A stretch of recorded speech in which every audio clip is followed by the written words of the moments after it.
I am going to have a bit of a problem. Oh Be- no, what's up?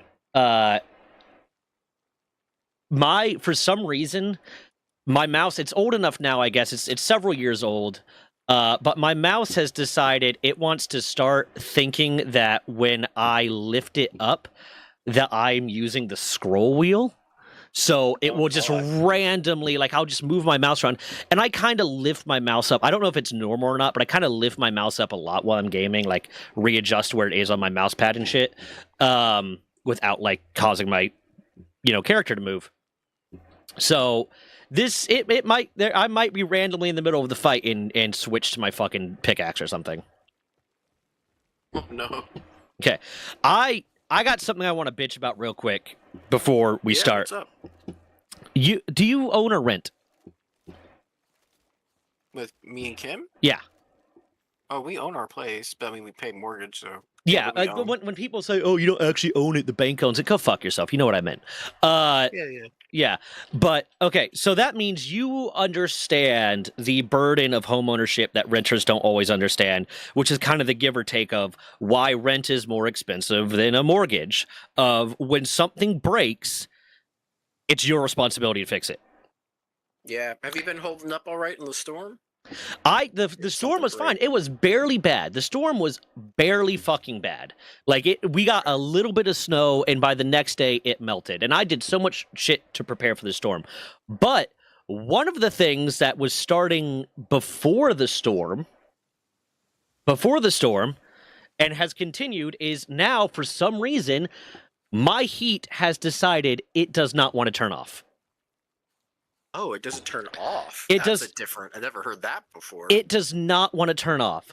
So the first day that we had it, we were realizing this. Like I have the heat in my house set to 65 because, and I just said we're not touching the fucking thermostat because in December my electric bill is $540. I have a 1,300 square foot house and my electric bill is $540. So like, fuck it, we're sitting at 65.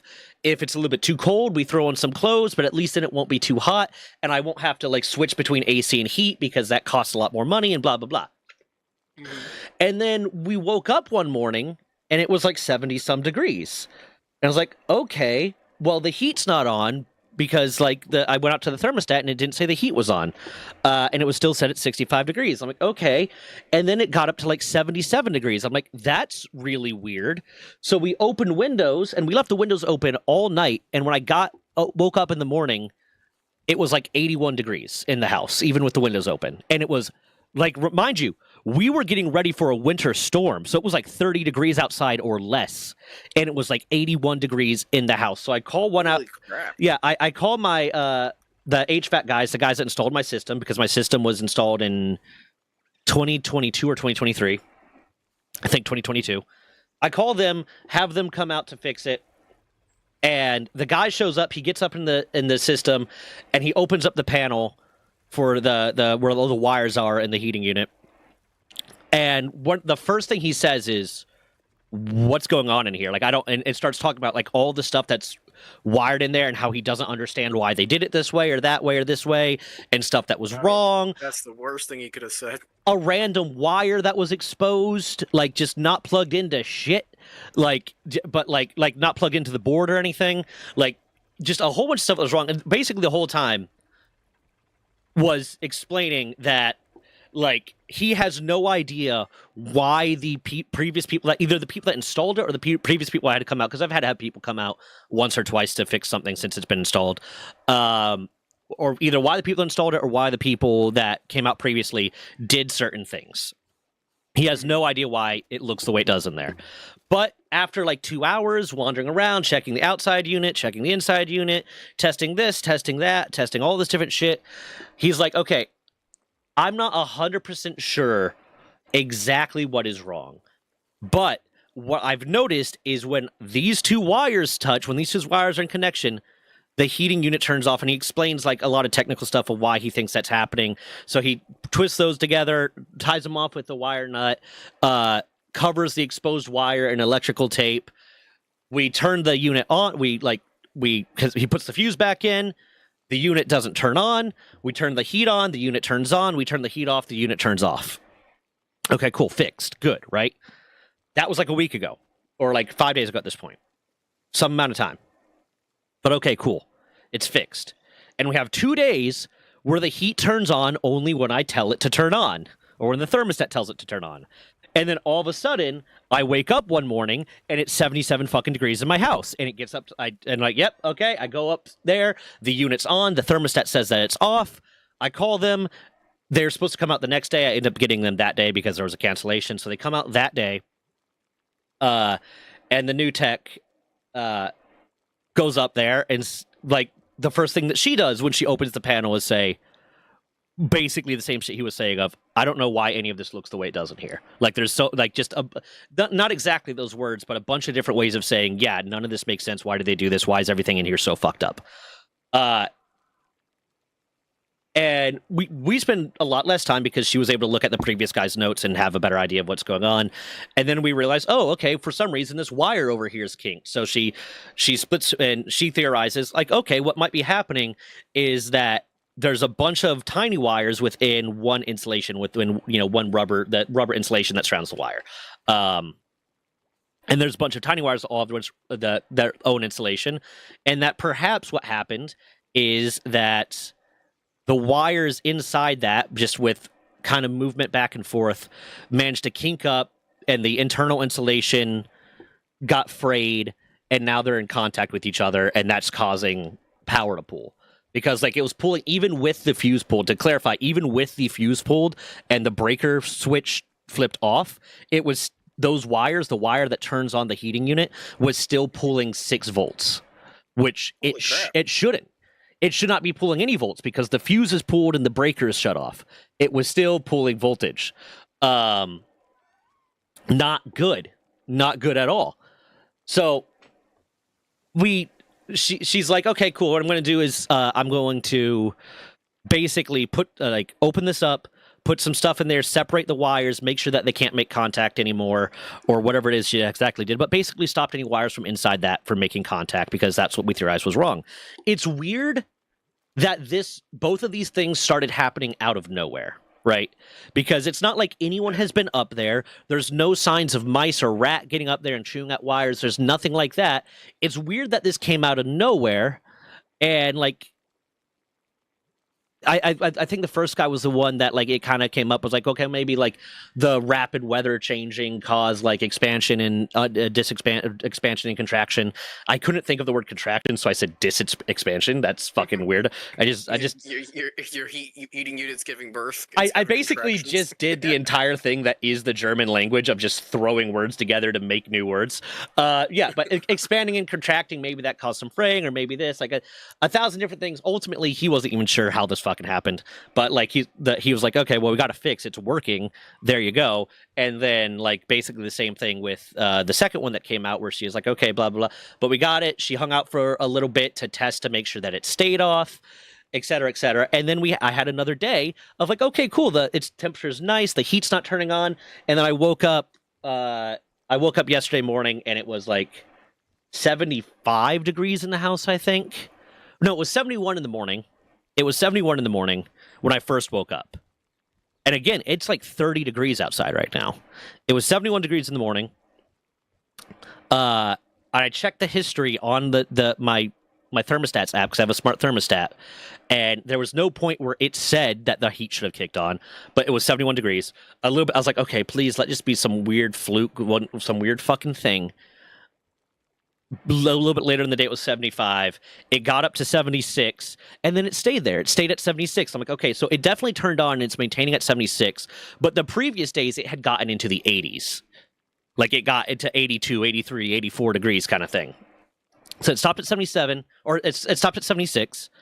Okay, cool. I called them, scheduled them. They're coming out today, which is why I'll have to leave at like 4:30 because I'll just be here at 5. They're coming out today, blah, blah, blah. But then I had an idea because I was like, okay, I want to test something to see if this works. Because I don't know HVAC. I don't know HVAC. But I was like, I'm going to test something to see if it works. And at the very least, if it does work, I can tell them that and they can use that as information. And if it doesn't work, well, then I can let them know that I tried this and see if that helps their investigation at all. Because at this point, it's a fucking investigation to figure out what's wrong with my heating unit. And what I did was I went up into my attic where the heating unit is. I made sure that it was still running. It was still running. I used my phone to turn on the AC, the cooling, which is the outside unit. So I used my phone to turn on the AC, and I heard the AC kick on. And then the moment the AC, like about, not in the moment, but like a minute or two after the AC kicked on, the heating unit kicked on into fucking overdrive. So I turned the AC on, and I waited like another minute or two, or like I waited like maybe a few minutes. I don't know exactly how long I was up there. I waited maybe a few minutes to see like, okay, maybe this is, because my thought was maybe there's some like internal thing where it won't let both be on at the same time. So it will try to kick the heat off because the AC is on. Because that makes sense to me that you wouldn't want both on at the same time. It's like maybe there's something internal there. I don't know. It never kicked off the heat. The heat just went into overdrive. So I turned off the AC, went downstairs, and my house was 2 degrees hotter. So it got up to 78 degrees.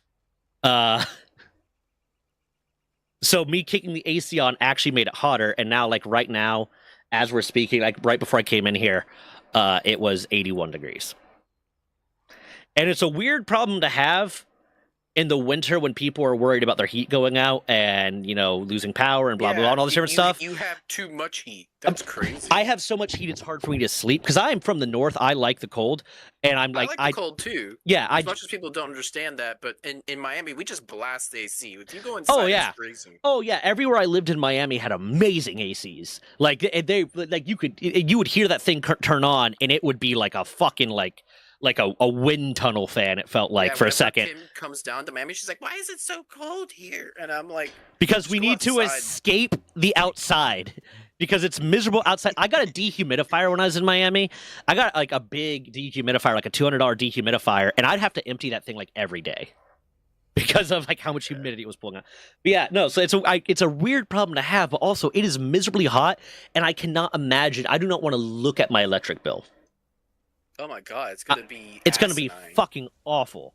I've got, and my electric bill was like 540 degrees or $540 in for the December bill. This bill's gonna be something because the first half of this month, I checked the daily usage and it was really low. But like now there's this of the heat just not turning off, so it's gonna be insane. The good thing I did is Virginia is a one-party consent state, so you are allowed to record any conversation that you are party to, as long as you have one person in the conversation's permission, you're allowed to record any conversation. So, and also this was in my house. So the entire time the AC guys were here, I had a background recorder app on my phone, which basically just, it has the video running, it has a video recording running, even if I'm doing other stuff on my phone kind of thing. So I had that running the entire time. And the fact that the moment both of the AC repair people got up there, that come from the same company that installed my HVAC unit, the fact that the moment both of them got up there, they were both like, this looks bad. This looks like it wasn't done well. Is if it comes to the point where they come out today and they're like, yeah, we're gonna have to replace the whole unit. I'm like, yeah, you are. I have recordings and evidence of your guys saying that your previous workers did a bad job, so I'm not paying for this. But it's still like, I just want my house to be comfortable, man. I just want my fucking house to be comfortable. That's crazy. It's, yeah. Let me tell Kim real quick. She's sitting across from me. Kim, you're not going to believe this. So during all this snow stuff and everything, everyone being freezing cold, Zach's heating system hasn't turned off. It is not turning off. So don't laugh. Yeah. Very specifically, add in the detail that I want it to turn off. It's not supposed to be turned on. It to turn off. His house is getting to like 70, 80 degrees. The thermostat says that it's off. Why don't you turn the breaker off? He did. He turned the breaker off, and it's still pulling a charge. Well, okay. To be fair, fucked up installation apparently. When the breaker turned off, I think when the breaker turned off, the breaker turned off, it did cut the power. I was wrong. I misspoke. When the fuse is pulled, it doesn't cut the power. When the breaker turns off, it cuts the power. Okay, so he says if the fuse is pulled, it doesn't cut the power, but if the breaker's turned off, then it does cut the power. That's crazy. Yeah, and wait, is that the whole house breaker too, right? Oh god. No, it's the one that's to that. It's just okay. But okay, here's the problem. Here's the problem I have with my breaker box. I have 2 breaker boxes. Here's the problem I have with my breaker boxes is the previous owner was a really big DIY guy, apparently, according to one of my neighbors. And my breaker box is incredibly mislabeled. So we figured out which one leads to the HVAC system, because the HVAC guy was like, yeah, if you have a breaker that has its two switches together, that's probably your HVAC, because that's the biggest thing in your house. That's the thing that pulls the most power. But I don't know what else is attached to that breaker. That's crazy. Yeah, I have no idea what else is attached to that breaker. We have a breaker that's like that too. It's like connected to like the downstairs kitchen and the upstairs lights. It's like, that's a weird breaker to have. What the fuck? The times that I have had, because my breaker box is just mislabeled, the times that I have had to go into my or at times I've had to do anything with my electricity, like when I've had to change like a light switch out, and like I'm worried about that, or anytime I've had to do anything that would require me to like have electrical safety or anything like that, I just hit the main breaker because I don't know. And I could get out a multimeter and I could do the test and whatnot, but like at this point I'm just like, I don't want to risk it, so I just hit the main breaker. Yep. Kind of what you have to do. Yeah, but that happened. Ooh, we got 4 more Incineram eggs. Let me hatch these babies real quick. I just got a bunch of iron while we've been waiting.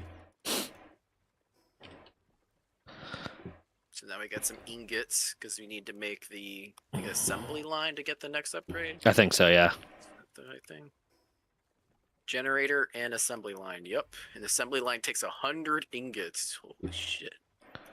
So many ingots. Okay, let's see what we got for these new Incinerams real quick. Oh, remember, we're using the global PAL box now. That way we can share our PALs.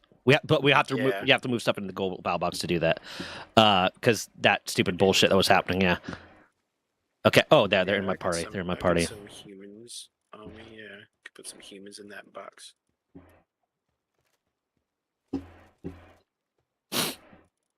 Oh, if they're in my person. Oh, okay. I see. I can't put them in there. Okay, yeah, no, that's okay. Okay, yeah, you have to put it in this PAL box and then in that PAL box. And then in that one, yeah. Okay. Just gonna sort it real quick. Like, I actually like now that we know that we have the global PAL box as an option. I actually do kind of like that, because that does allow you to be like have your own PALs and keep them separate from your buddy. Without like having to like just trust them, kind of thing, especially if you're playing on like a public server in a guild. And yeah, then right. Yeah, so I do actually like that, but it was a little bit annoying. Did you see where Palworld started the partnership program for streamers and stuff? Yeah, I actually checked to see, because I technically by their standards I qualified for it. So by Palworld standards I qualify for, or Pocket Pair standards I qualify for their partnership program. And like I've had this debate in my head since I heard about it of, do I want to sign up for the partnership program or not? Because part of me is like, yeah, I love their stuff. I definitely want to sign up for the partnership program. But because of the fact that the majority of my content is talking about the Pocket Pair Nintendo lawsuit and all these different issues, I don't want to give the perception of bias. One, I don't want to risk if there's something in their contract like that. I see. Yeah. So if you do that, then you're seen as like. Yeah. My word on the matter, the things I say will hold less weight because it will come off as more biased. I also don't know if their contract has some sort of non-disparagement clause in there that would stop me from being able to say anything negative about them. And while generally during the course of this lawsuit, like I've been on Pocket Pair's side, I'm on Pocket Pair's side not because I like Pocket Pair. I do like Pocket Pair, that's where the law but because I think they are objectively right, and I don't want to give any perception that I might be saying I agree with Pocket Pair. I like the things that Pocket Pair is doing because they're paying me, and I don't want the risk of there being some sort of clause in there that has it. But I signed up for like the thing that would allow me to, because I was like, okay, well, whenever I get done with, whenever this lawsuit is over, kind of thing, I might go and apply for the Pocket Pair partnership program. And when I signed up for it, despite the fact that I meet all the requirements, it was saying I don't anyway. So it's like, it's okay. This is not even an issue for me. I don't even have to worry about my moral integrity with this because I don't have the choice to break it. So it's fine. But yeah, no, I wasn't going to sign up for it until after the lawsuit was over, just because I do not want there to be a moment where it's like, okay, I can't be objective, or like people are worried that I can't be objective about it. I can understand that, and that's a good reason, though. Yeah. You know, it's a respectful reason, and also because you take a lot of pride in your channel's integrity of Mhm. you know, because you're covering a lot of knowledgeable like things that are kind of you try to want to be as factual as possible. Yeah. You know, and that's hard when people are literally just throwing shit at the wall and seeing what Yeah. sticks. I've always held to that kind of thing. And it's somewhat related to a thing that my dad said before, where he was talking about a former Master Chief of his that like was very, very soft spoken. And one of the things he said is he was very, very soft spoken. He didn't get involved in a lot of pointless arguments. He didn't put his opinion in stuff that didn't really matter. But when he opened his mouth and he said stuff, you fucking listened. Because if he was opening his mouth and giving, Speak softly but carry a big stick. Basically that, yeah. Like basically, yeah. To an extent, yeah. I mean, he was the Master Chief, so the big stick came with his rank. But basically, it's on the same grounds. Yeah. On the same grounds. I would say it's like some of our current leadership could learn the lesson of speak softly but carry a big stick. Because the point of that is like, don't bluster, don't fucking threaten people, don't do whatever, but be prepared to handle problems, kind of thing. Don't make problems, but solve them is essentially what that was saying. But it was kind of on the same lines of like, if you're someone who's getting mad about everything, if you're fighting every battle, even if it's a pointless one, if you're arguing every fucking thing, then you are just someone that likes to argue and your word means less. But if you're someone that's not going to get involved in the petty stuff, not going to get involved in the stupid shit and all that, and then you're something that you get involved with, people are going to know that that's serious. People are going to know that that matters, that they should pay a little bit more attention and give your words a little bit more weight. So there is a part of that, it's that. And then there's just a part of, one, I believe in integrity. I believe, like, I value integrity above all else. I'm not going to say something I don't believe, and I'm going to stand by the things I say and the things I believe, even when it's inconvenient for me. I think that is the most important thing, is even if it's inconvenient for you, stand by the things that you believe and speak the truth. Don't lie. I don't lie. I might tell a little like white lie here to be nice to someone, to not hurt their feelings, but when something's consequential, I don't lie. Even if like the lie would be convenient for me, even if lying would help me out in that situation, even if lying would help me out and I knew I'd get away with it, that violates my personal integrity. I value my integrity above everything else, so I don't lie. So that's, I feel the same way. Yeah, that's, I mean, because then that's how you truly know when things are genuine. Yeah, and that's why like I don't say things that might get my channels more views. Like, oh, if I say this and people start commenting on it, I don't intentionally rage bait people. I throw in jokes in here and people get angry, or like I say things that make people angry because they disagree with me. But I don't intentionally rage bait people for the purpose of views. I don't do stuff like that. I don't lie about stuff on my stuff. I make sure my shit is researched, and I explain where it's not, or I try to clarify, like, this is an opinion, this is extrapolation based on the evidence, I don't have actual proof of this. I try to be very upfront and clear, because I want, when I say something, for it to be believable. There's another YouTuber out there, Fratanga Plays, that is covering a lot of the Power World stuff too, but I make it a point to not watch other Power World content creators, specifically the ones that cover the same content that I do, because I don't want to either inadvertently start repeating the same things they're saying, and I want to be able to honestly say, I did not watch that video, we arrived at the same conclusion separately, kind of thing. So if someone else is saying the same thing I'm doing, it's not because I watched them and we agree, it's because we both arrived at the same conclusion. And I don't want to even give the perception that I'm stealing content or anything like that. But there's this other one for Tonga Plays that a few of my friends have watched, and like my editor has watched some of his stuff. And like he talks about the same stuff, but he talks in a much more like opinionated way, in a much more shit talky way, less evidence behind it. He relies heavily on clickbait. It seems like a lot of his thumbnails, one, look AI generated, and two, look like are really clickbaity or intentionally like misrepresenting or just straight up lies about what's happening. And that's how he engages in it. And I know that if I did the same thing, I could get a lot more views, but that would be dishonest to my audience. That would be dishonest to the facts of the matter, and that would violate my personal integrity, so I don't do it. There's a lot of stuff I could do that would make my channel pop off a lot bigger and be a lot better and be a lot more successful that would violate my personal integrity, and so I will not do it. I was thinking once I get everything going that maybe I could try to go for it. Go for what? The publisher program? The partnership program. Yeah. Do it, dude. I have an idea for a server, an RP server, I think. Yeah. That might be interesting. Yeah, man, do it. Yeah. I would, before you start the RP server, I would wait until they get to the 1.0 release. That way there's not like constant updates that are fucking up like any mods or anything you have potentially. Yeah, that's a good. I don't think I'm gonna run money mods. Okay, fair. I want to be as close to original, but I think the RP part is really what the server would be. Yeah. And so I've been trying to do some research into it. Okay. But making it where like there's kind of like factions. Mm-hmm. So like you would be if you settle your base here, you're part of this faction. There's like an area that's safe where like you can settle and you're not part of any faction, but like there'd be like two like rivaling people, and if they win, then they expand. Kind of similar to, remember we were talking when we were at that LARP event, and they were talking about like the kingdoms and everything. Oh yeah. Kind of, it sounds like something similar to that. Found a wandering merchant. Is it a PAL merchant? No, it looks like it's just a regular one with bodyguards. Damn. I know. If only we didn't kill the one. Yeah. Wow, God, what an unfortuitous thing that happened that one day. Listen, it's not my fault. It was Daisamu's fault.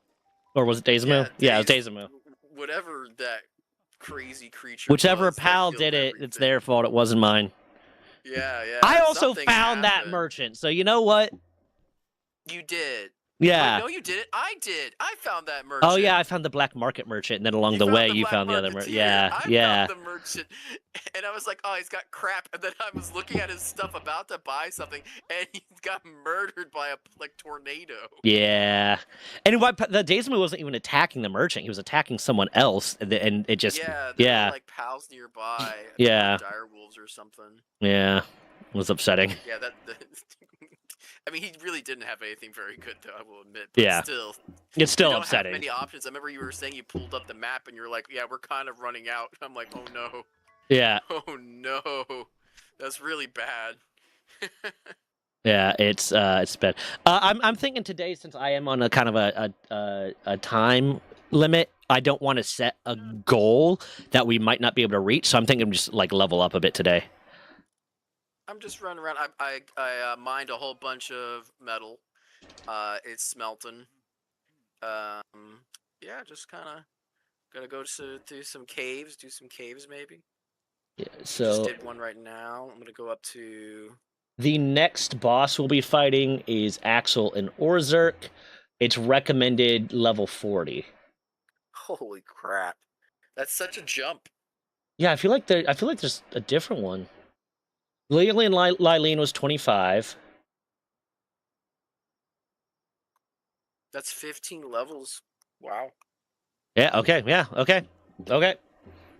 Is there a PAL merchant down here? No, this is just the tunnel to the spawn for the boss. Okay. Yeah, you want to just chill, gain levels? That's fine with me. Yeah, let's do it. I'll be hunting bounties too as much as I can in order to get the life fruit and stuff like that, and the implants. I think that'll to get abilities. That's a great idea for breeding your Incinerams. Yeah. But yeah, no, it's yeah. It's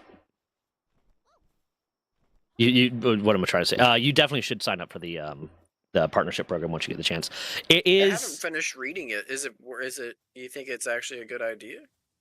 Yeah, I mean, it's so one of the cool things that comes with it is they will give partners shout out on their social media. So you'll get a little bit extra promotion.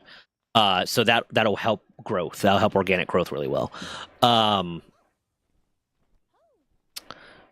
But like there's like the monetary thing. I don't know how much money they give or what it is, but like the fact that they will do shout outs, they'll include you in promotional material or stuff like that will help the channel grow.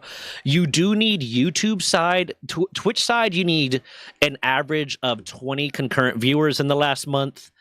On the YouTube side, you need an average of 1,000 views per video on the last month, over the last month. And like, but like when I just entered my stuff in there just to like, that way, whenever this lawsuit's over, I can just press the button and try to start it.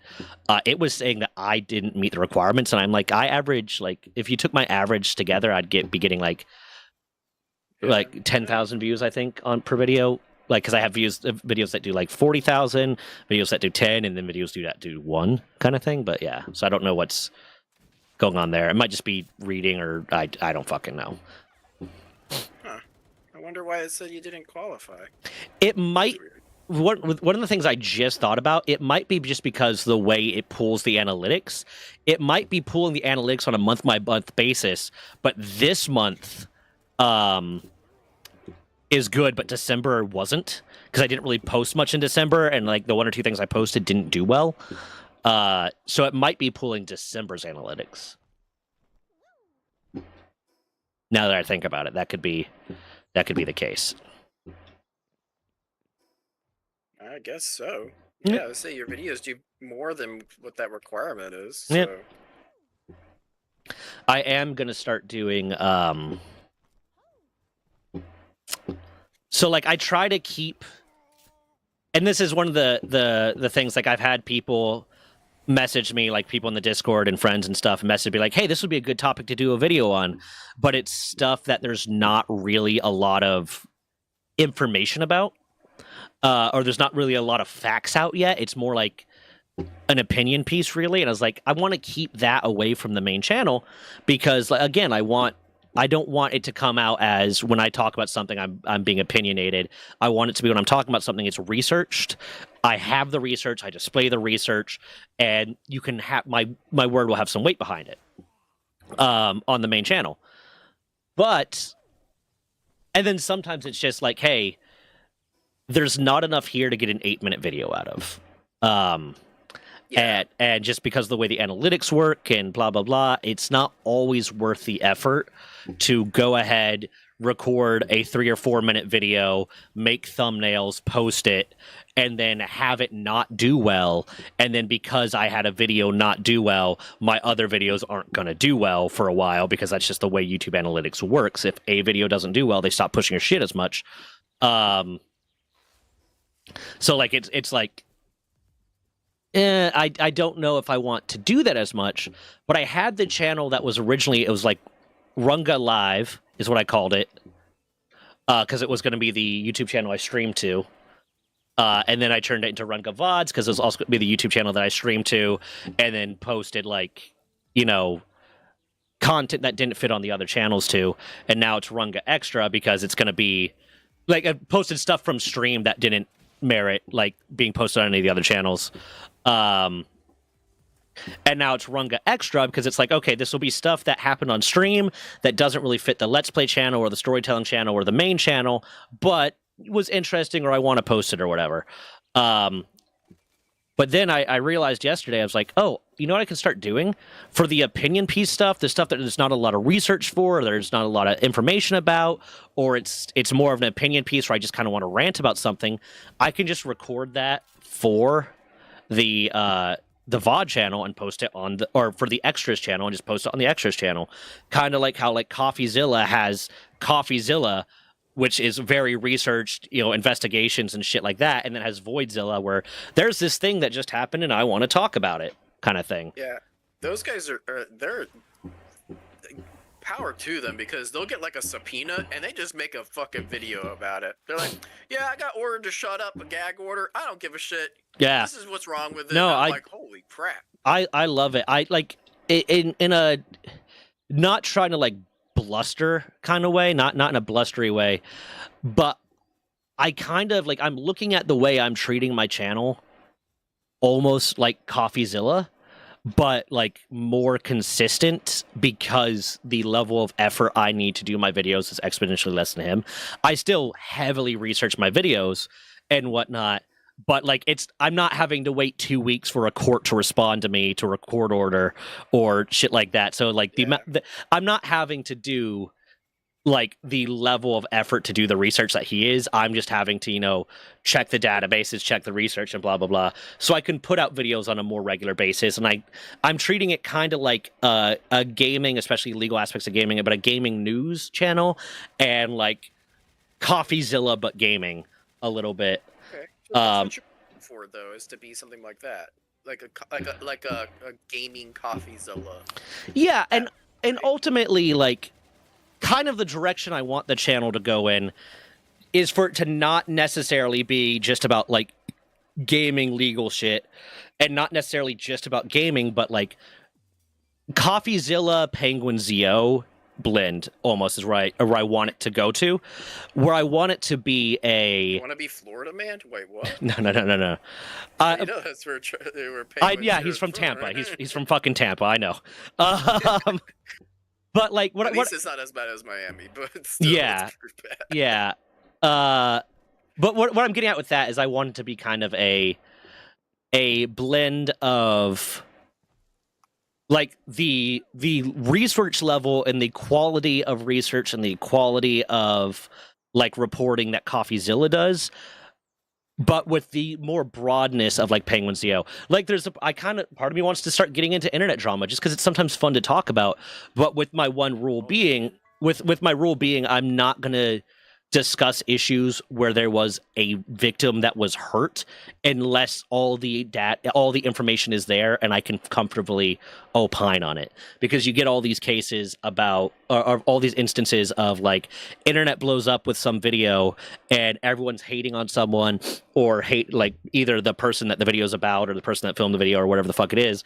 And then you later find out there's more information. And it's like, oh, that was the story that the internet was telling was not the truth. But now because of that person who is the actual victim has been more hurt because of the internet and because of the fact that the internet wanted to talk about something they didn't have information about. So like, I want to talk a little bit more about internet drama, or just like kind of stuff that's happening that's not necessarily gaming related, but also. So if I told you on a more research level, a more truthful level. Yeah. So here I got one for you. Okay.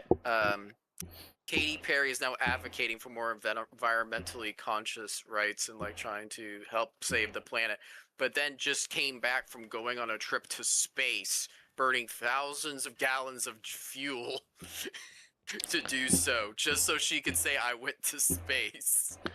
I'll take a opinion on that. That might be a bit controversial, especially with the modern mentality of some people, where like there's a lot of people that very unfortunately they don't realize they're doing more harm to their cause than good.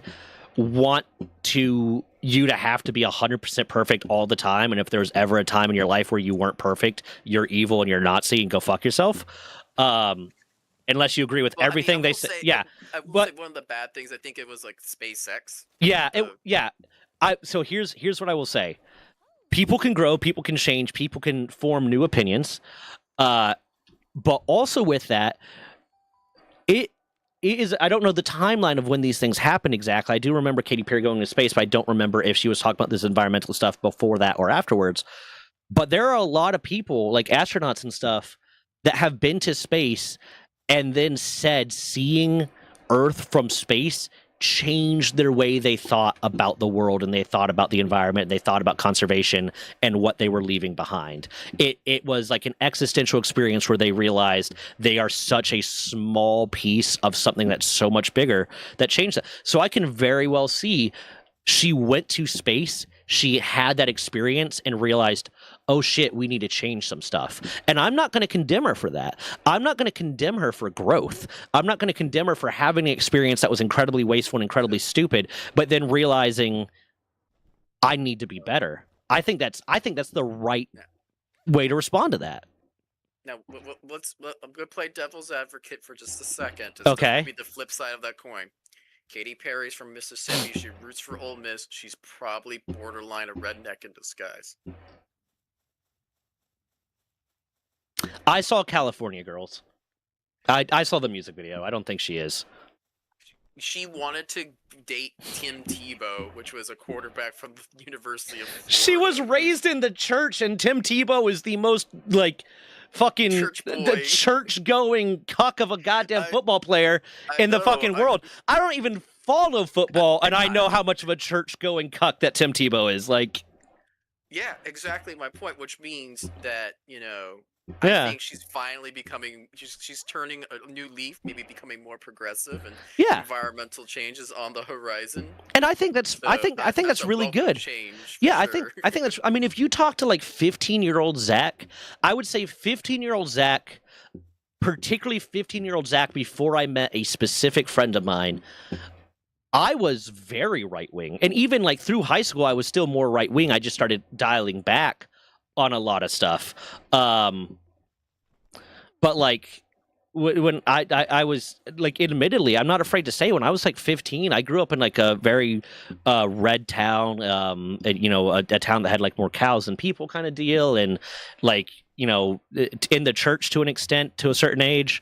And like, wait, are you trying to say you fit the redneck agenda that I was just preaching about? I mean, I was to an extent a little bit of a redneck. Like, I spent a lot of my times in the mountains. I love four-wheelers. I love all that shit. I also love conservation, and I actually did research in a conservation biology lab and thought, and there's a part of me that might change my major to botany or or environmental science.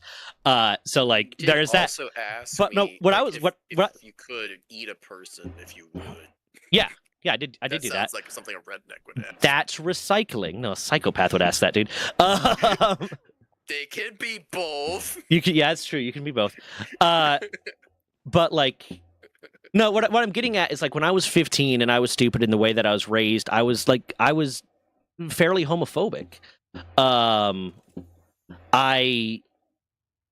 had a lot of really strong beliefs about stuff like that were based on really nothing other than what I had been told by other people and the environment that I grew up in.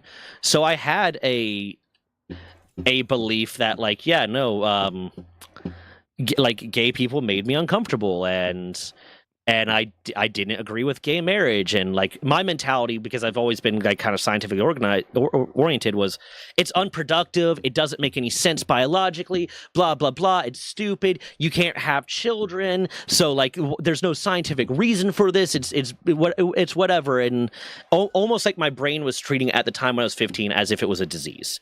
And when I was in high school, like we're close to the same age, the concept of any sort of gender nonconforming identity wasn't really in the public discourse as much. So that wasn't really something that we were super aware of. Yeah, no, we didn't have a lot of people bringing up trans rights in middle school, high school. It wasn't really a thing. And I kind of vaguely knew about it. And my mind went to, it's either people are like, when I heard about it, it was very rare, very, very not common to hear about it. But I was like, people are just wanting attention, or they have some sort of mental disorder, and that's a problem. Again, 15. And then I met a friend. The crazy part is there's a lot of people that still feel that way. Yeah, no, there is. And the argument whenever I hear someone say, well, being trans is a disease, I'm like, sure, it's called gender dysphoria, and the treatment, the cure, is transition. So you know what? You're right. It is you're right. It is a disease, so it should be covered by medical insurance. You're right, buddy. Thank you, Republicans. It's a disease. The cure is transition. Let's cover it with medical insurance. Awesome. But no, like, I had that mentality, and then I met a friend of mine. At the time, they were going by Michael. They now go by Michelle. At the time, they identified as gender fluid. And legitimately, the first time I saw them, it was the way they explained it to me at the time is they had days where they woke up and they felt more like a woman, and days that they felt more like a man, and they would dress accordingly. And the first day that I saw them, they were like, I saw them from behind, and they were having a woman day, and they were wearing like a skirt and like a outfit from behind and whatnot. The legs were shaved, all that different stuff. And I looked behind, I was like, she looks kind of hot. And then turned around and I saw like, dude. And that forced me to like address some levelness. But and that was like, okay, that's weird. That's something I've never experienced before. Like I'd never known someone that was gender fluid or whatnot. And then I was like, okay, that was weird. But then, like, I got to know them. They were in theater with me. I got to know them, and I started talking to them about their experience and whatnot. And that conversation and knowing them was really the stages of me coming out of that kind of right-wing, homophobic, ignorant mentality. And then as I'm probably like a lot of people get more conservative as they get older. I've gone the exact opposite route. I've gotten less and less conservative as I gotten older. Now I'm like dead center, or like left on some things, right on some things, center on other things. I believe the human experience is nuanced. I believe, I have whatever, a bunch of different beliefs. I'm very center. Yeah, I have a very hard time with people who think that life is black and white. Yeah. And they think there's not like a level of gray to yeah, I mean, there's Asian, there's Latino, there's it's not just black and white, you racists. Fucking, I don't know. But yeah, that was kind of like that was the beginning of my journey to understand some of these experiences that, because of the background that I had and where I grew up, that I did not really understand or wasn't really sympathetic to. But like, if the point of that is to say, like, if you judged me, if you knew me back then, and then decided that I was incapable of change, and you were going to judge me based on the way I was and what I believed when I was fucking younger and didn't have the experiences and the context and the information to have a different point of view, then you would think I was a piece of shit. You would think I was a massive piece of shit. And like my dad recently over Christmas, when I was visiting my family for Christmas, was surprised. I've been out of the house for 13 years. I joined the military. I signed my contract to join the military when I was 17. I went to boot camp literally 3 months after my 18th birthday, like to the day, 3 months to the day after my 18th birthday. My first day in the military was November 6th, 2012. My birthday is August 6th. So like three months to the day. So I haven't lived with my parents for 13 years. And my dad just over the Christmas break realized that I'm not a Republican and learned that I'm not a Republican. Because we were having a conversation about something political. And I'm not going to get too much into it, but like we're having a conversation about something political, and I made a comment that staunchly disagreed with like the Republican side of it, and his first response was, "Are you a lefty?"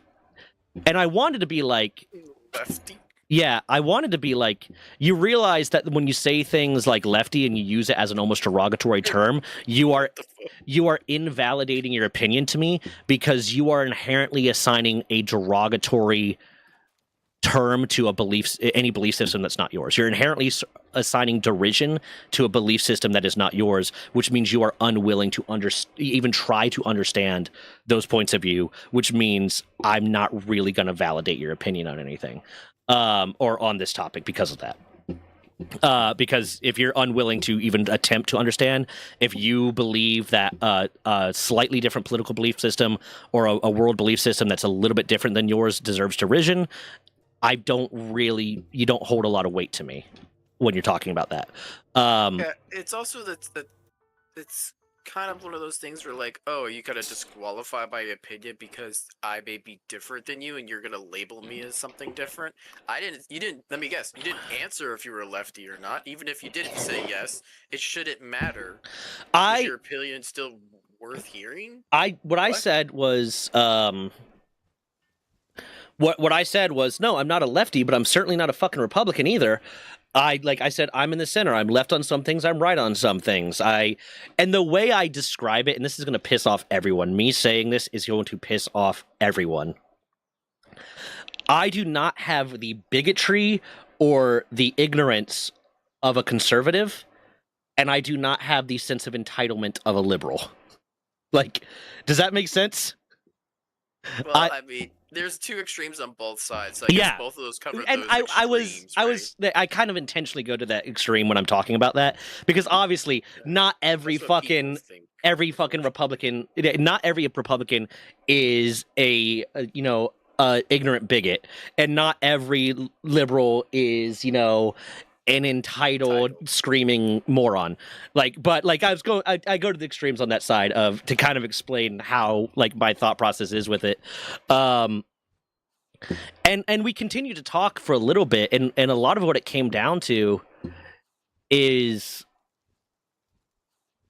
one, because my dad, and when I was talking about one thing, I can't remember what part of it, my dad was just like, where do you get your news from? MSNBC and CNN? And I wanted to respond. I was wanting to respond, where do you get your fucking news? From Fox? Because I know he gets his news from Fox. I know he gets his news from Fox because he specifically went out of his way to sign up for YouTube TV solely. He's paying $40 a month solely because there was nowhere else he could stream the Fox's The Five, the show The Five from Fox. Never even heard of it. Yeah, I'm not going to go into it, but it's a show from Fox. Essentially, they bring on 5 people to talk about something, and then they try to say oh yeah, we bring on people with differing viewpoints, but they either bring on people with differing viewpoints that aren't equipped to argue with them, or they shut them down, or they insult. It's they set up straw men is what it seems to be. What's up, Sharp? What's up, Castro? How you doing? They set up straw men is what it seems to be. What's up? But the only time I ever watched it was when I was visiting them, because I'm not going to go to my parents' house and tell them to change the fucking channel. That's my brother does that. I'm not going to do that. It's their fucking house. But random pal trainer. Just get this bitch. But it went back and forth, and a lot of it just comes down to my dad is of the opinion of the belief, because of the news that he watches, that every single liberal, or the majority of the liberals, are wanting to transition children. The majority of the liberals that are pro-trans want to transition children, kind of thing. And I was like, no, they fucking don't. That is not the common sentiment. They don't want to take, because he's under the impression they want to transition children that are babies, that are very, very young. It's no, that is not the common sentiment. That is something that Republicans, and I said, that is something that Republicans will try to say and push because they want to make liberals look bad, but that's not the and a lot of it seems to come from, he is getting his news from one source that is not giving the real story, and he's basing his opinions on that. And listen, if all you listened to was Fox News and you got no information from anywhere else in the world, you would probably be a Republican. And you would probably be a conservative. And you would probably be on their side, because the way they are, and the other news sources do the same thing. I'm not saying it's just Fox News. The left-leaning ones do the same thing. But what they do is they portray the other side as the enemy, and they misrepresent what they're saying, or they exaggerate, they make extremes out of it. They do a lot of stuff to really lampshade and cover their ass and properly tailor what they are saying to make the other side look bad. But that is not the full story. All news sources in the U.S. are privately owned. Yeah. You're just lining someone else's pockets with your intentions. So you really need to be a very self-aware, kind of self-reporter. Yeah. And there's also just the level of they're going to sensationalize. So whatever news organization that you follow, they are going to give you the most sensationalized thing that they think that's going to get you to watch or to click. So they might hear the Weatherman complex on news stations. No, I don't. But let me finish this one thought real quick. Yeah. Sorry, not to interrupt you. Just to give an almost example of what I do all the time to you. You don't have to apologize. Just to give I just don't want to lose this train of thought. To give one example of or one kind of a made up example of what kind of happens with that news and how they tailor things to be sensationalized and to change your opinion to get you both on their side and get you to watch, is something the number one way news is going to try to get you, or politicians are going to try to get you, is saying it's about the kids. It's about protecting your children. That's what it's about, because that's going to get, everyone agrees that the kids deserve to be protected. Like, that is almost universal. There's a few assholes out there, I'm sure, but almost everyone agrees the kids deserve to be safe and protected and live happy, healthy lives. So they're going to try to they're going to try to phrase it all as a way to protect your kids. That's the first thing. And then the second thing is, they, like, the way Fox might say something like, so maybe let's say there was a politician out there, an influencer out there, or a voice out there that said, like, say their name is Timothy Timonson or something like that. And Timothy Timonson gives a very passionate speech. And what they're talking about is we need to protect trans children. We need to protect and support trans children and provide them with adequate medical care. And what he's specifically referring to maybe is we need to help stop them from being discriminated against and bullied in schools. And we need to, make sure that they have access to the mental health care they need, because it can be a very damaging mental health thing to have to deal with, and they need that support. Fox is going to try to twist that and say, Timothy Timonson believes that you should be giving HRT to children because he said you need medical care for trans children. And that's bullshit, because they're going to take the fact that they said, oh, we need to provide medical care to trans children, and try to extrapolate and make it extreme, because now you're going to get a lot of people that are going to be like, well, what the fuck? We shouldn't be giving fucking HRT to 10-year-olds kind of thing. And that's not what Timothy Timonson said. Timothy Timonson doesn't believe you should be giving HRT to 10-year-olds. He just believes that trans children should have access to a support system and mental health care and blah, blah, blah. But they're going to extrapolate. They're going to change it, because if Fox said Timothy Timonson believes children deserve mental health care, yeah, they do. You're not going to get too many assholes that are going to disagree with that. But if he says children should have access to mental health care and trans children should have access to mental health care to help them with a difficult time in their life, and then you extrapolate that to make it we should be transitioning children, Fox News the viewers are gonna fucking love that. But then if that's the only way you're getting your news, you don't know the fucking truth of the matter. So many times, like, I will put out videos where I will say stuff very specifically, very clearly in videos, and I will repeat it 2 or 3 times, and I will still get comments from people that are like, well, what about this? And I'll be like, you mean the thing I mentioned 3 times in the fucking video? Because they don't listen. They look at the title, or they look at the thumbnail, or they look at the first 30 seconds you said, and then they form their opinion based off that, and they don't give a shit about the truth. It's called media literacy, and so many people lack it. Yeah, 100%. I am fully of the belief, I was saying this the other day, that's exactly. If you can't read a research paper and understand what is being said in that research paper, you shouldn't be fucking opining on the validity of that research. Trying to teach the generation that told us not to believe everything and reread Snap is hopeless? Yeah. Yeah, it does seem to be dying, yeah. But no, what were you going to say before I... Yeah. Oh, the weatherman thing. What about okay, so when weathermen tell the weather forecast, they will always side on the fact that it will most likely rain. They will always add either 25 or up to 50% more or less, because the ratings or the approval rating of the weather station, of the channel, people will rather them be wrong and find out it's sunny outside than have an accurate forecast of, oh, it's only 10%, but then it actually does rain, and they're like, well, 10% my ass. Yeah. You know, and they'll get upset and butthurt about it.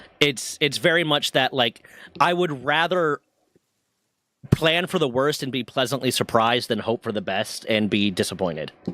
Exactly, but that goes the same thing for the type of news that you're for everything that the news stations do. They're going to tell you whatever they want to get the most views and ratings. Yeah, what I think there's a difference there in the fact of, one, it's always better to err on the side of caution. So you can add like some integrity to the fact that the news people are like, hey, we're gonna lean a little bit more cautious with this and take the most extreme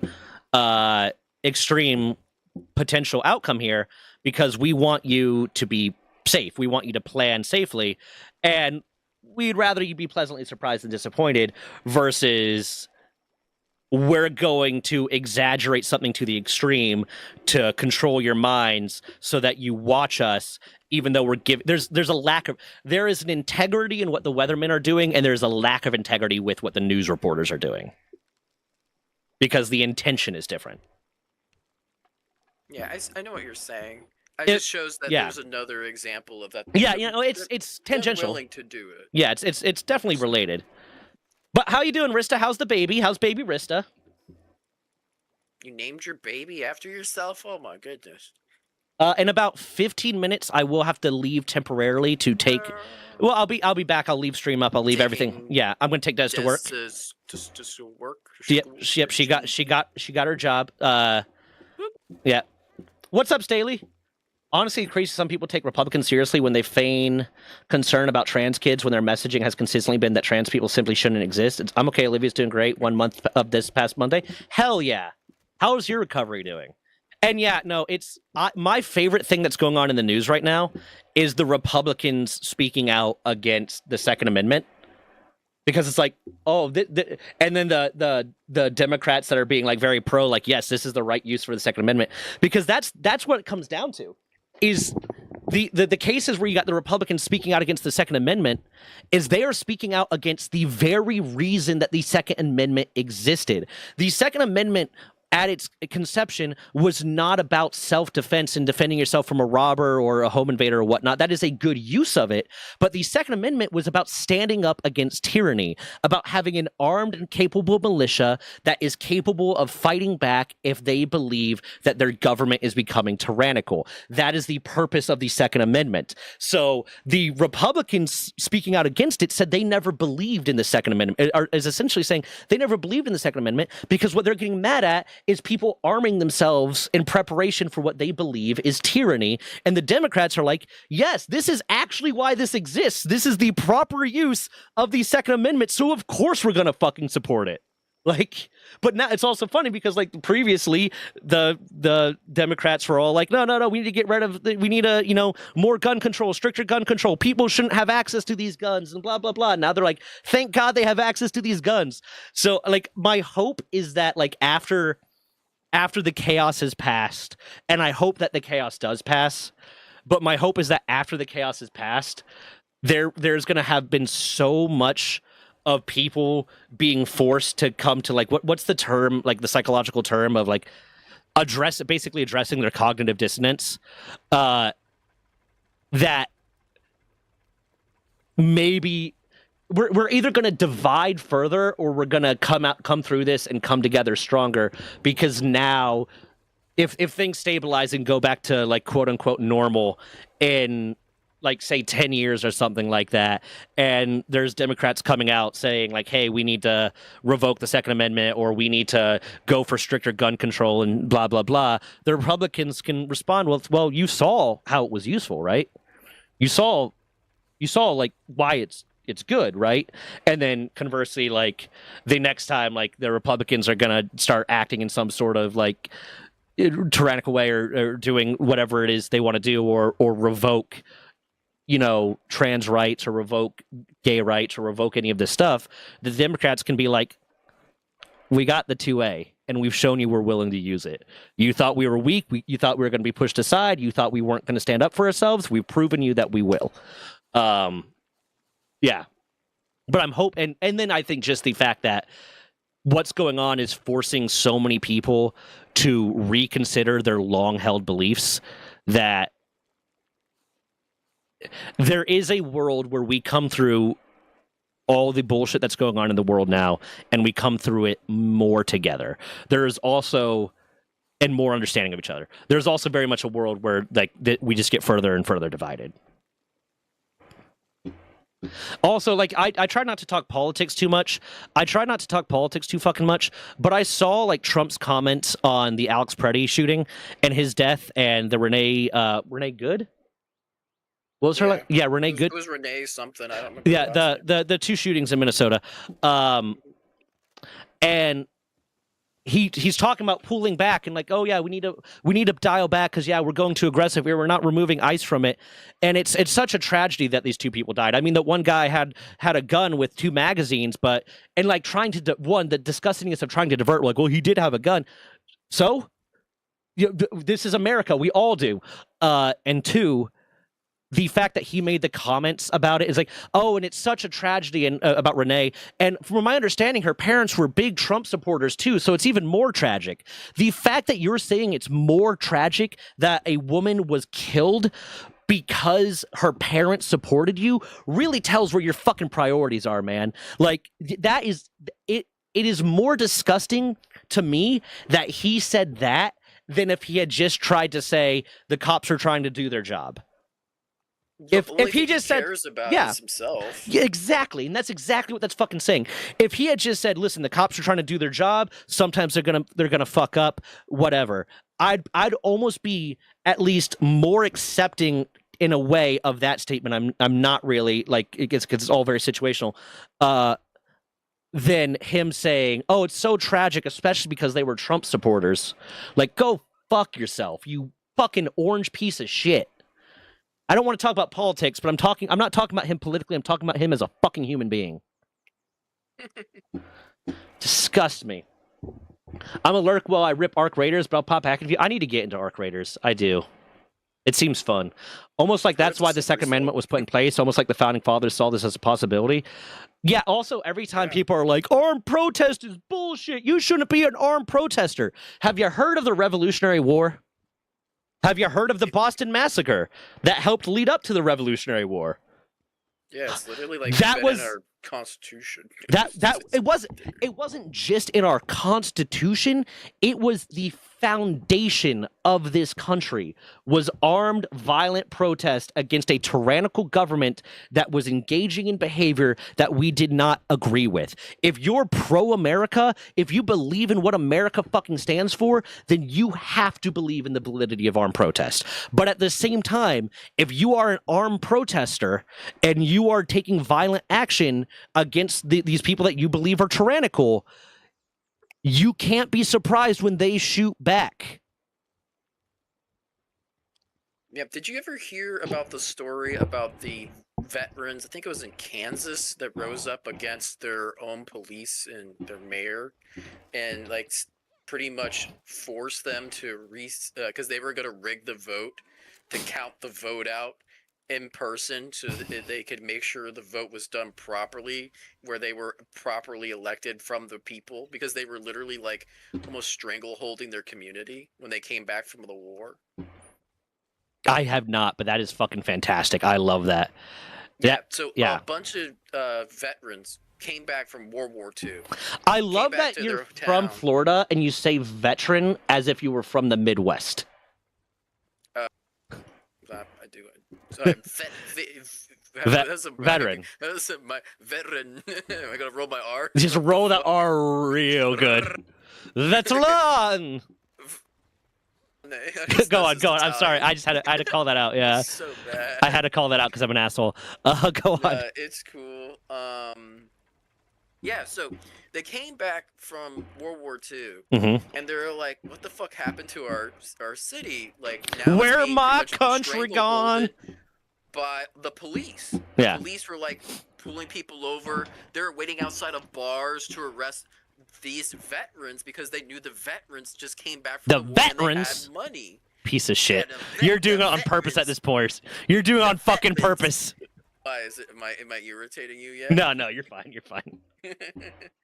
But either way, yeah. So they got upset about this. They were being targeted, not just them, but their whole community.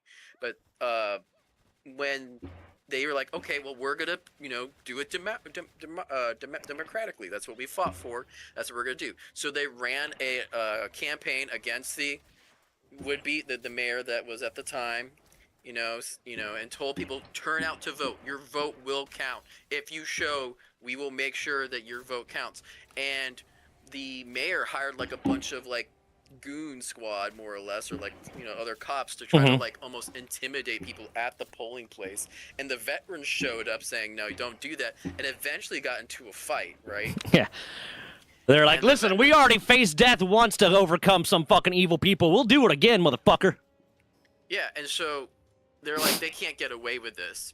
And so the veterans gathered together, went to the National Guard, took their weapons and ammunition, and pretty much said, hold my beer, and went up to the polling place where they were counting all the votes, and pretty much held it under fire, and said, we have sticks of dynamite.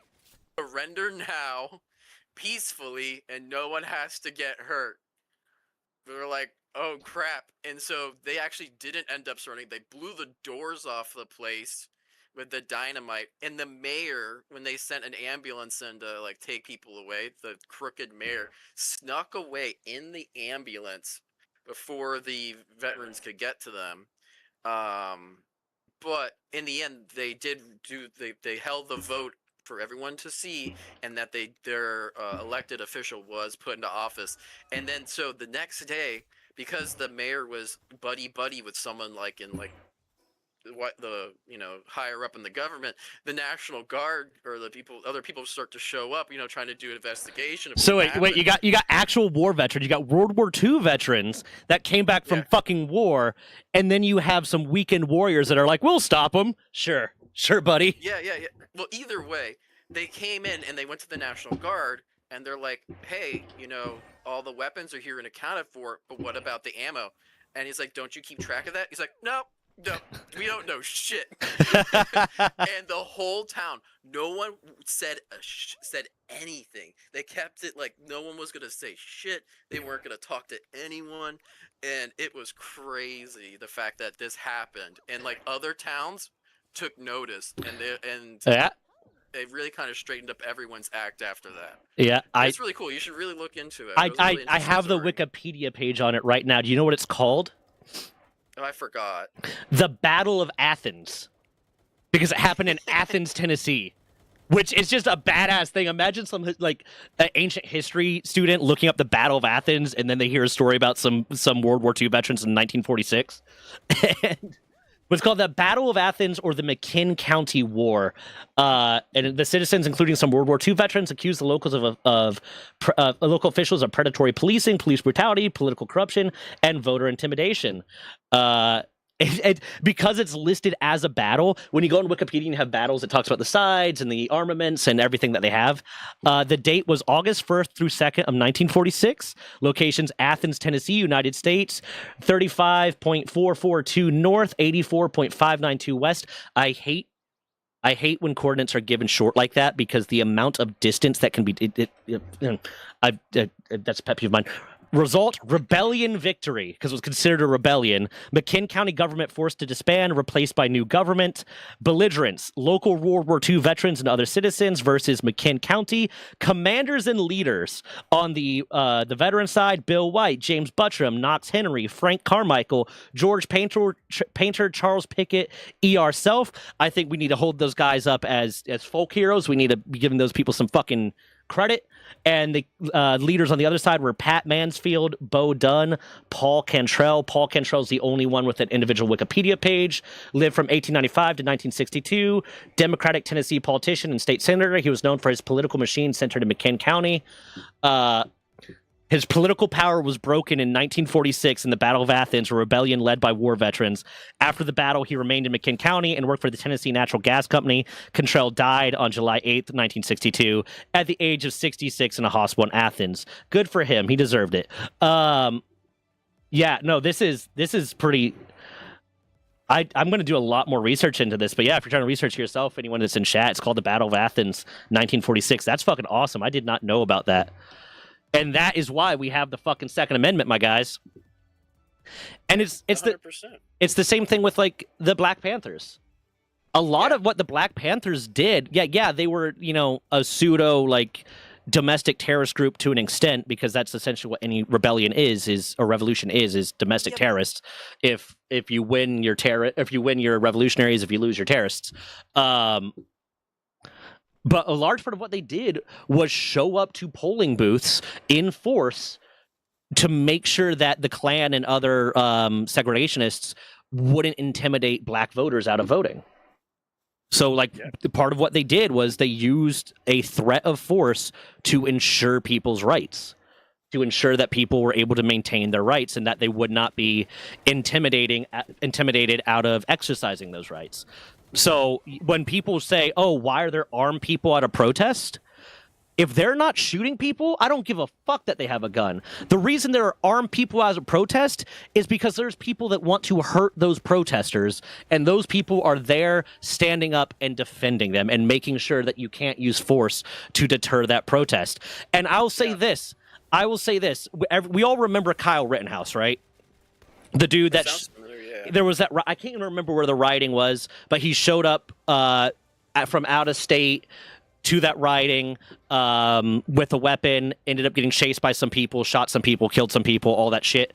And there was a huge court trial. He ended up being acquitted.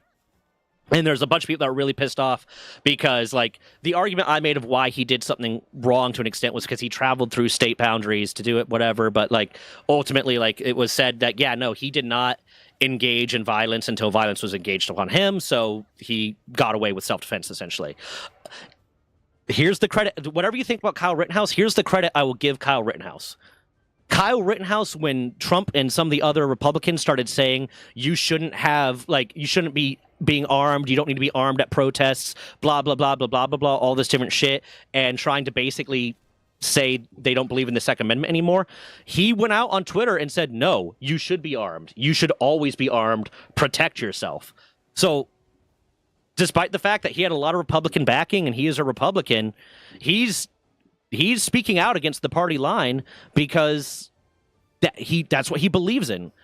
And I can at the very least respect the fact that he's not flip-flopping on his beliefs when it's convenient for him. He is saying, no, Republicans who I supported until very recently, you guys are being fucking stupid, and I disagree with you, and you're not holding to your own beliefs, and I can respect that. Because, again, I value integrity above all else. We can believe in, like, contradictory things. We can have diametrically opposed beliefs. And for the most part, I will still respect you unless your beliefs are, like, full of hate, unless your beliefs are about hate and discrimination. But I will respect your beliefs that are diametrically opposed to me as long as you actually fucking believe them. As long as you stand by them. If you believe diametrically opposed to me, but you stand by those beliefs even when it's inconvenient for me, I respect the shit out of you. If you believe exactly everything I believe, but will contradict those beliefs when it's convenient for you, I have no respect for you. And what Kasparov just said, I love it. He's sticking to his guns, so to speak. No pun intended. Yeah. That was a good He's really sticking to his gun. Go Sharp says... Oh, wait, Wales and the UK just put in a law for politicians who lie, so it's now illegal. I like that, but here's the thing. Here's my problem with that is Trump right now is prosecuting a lot of his political rivals and stuff, or trying to prosecute a lot of his political rivals, having his, attorney general prosecute a lot of political rivals on claims of slander. Also by big AI too. Yeah, basically by making a lot of claims about them. So if you add a law that says, oh, politicians can't lie or they'll go to jail or they'll be punished or whatever, then that can be used by their opposition to try to hem them up with legal processes, with litigation, to either push them out of politics or to silence them because they are political opposition. So, like, it's one of those things where, like, I agree with it in concept, but, like, the implementations could go badly. Go Sharp said, I don't trust Democrats or Republicans. They outwardly conflict, but at the end of the day, they answer to the same corporate interests. The system is rotted at its core. I'm going to go one further with that, Go Sharp. I don't trust anyone who has to have a party tell them what to believe. If your beliefs are, if you say I'm a Democrat or Republican because your belief system generally aligns with Democrat or Republicans, that's one thing. But if you say, if you're a Democrat or Republican and you're just waiting for your local politician or your favorite fucking, what essentially is cult leader, a cult of personality leader, to tell you what to believe, if you're waiting for someone else or your favorite influencer to tell you what to believe or how to act and how to believe, I don't trust you. I don't respect you. Look at the facts, form your own opinion. Des or Stack says hi, Des. Oh. Once you're ready, let me know and I'll go take you to work.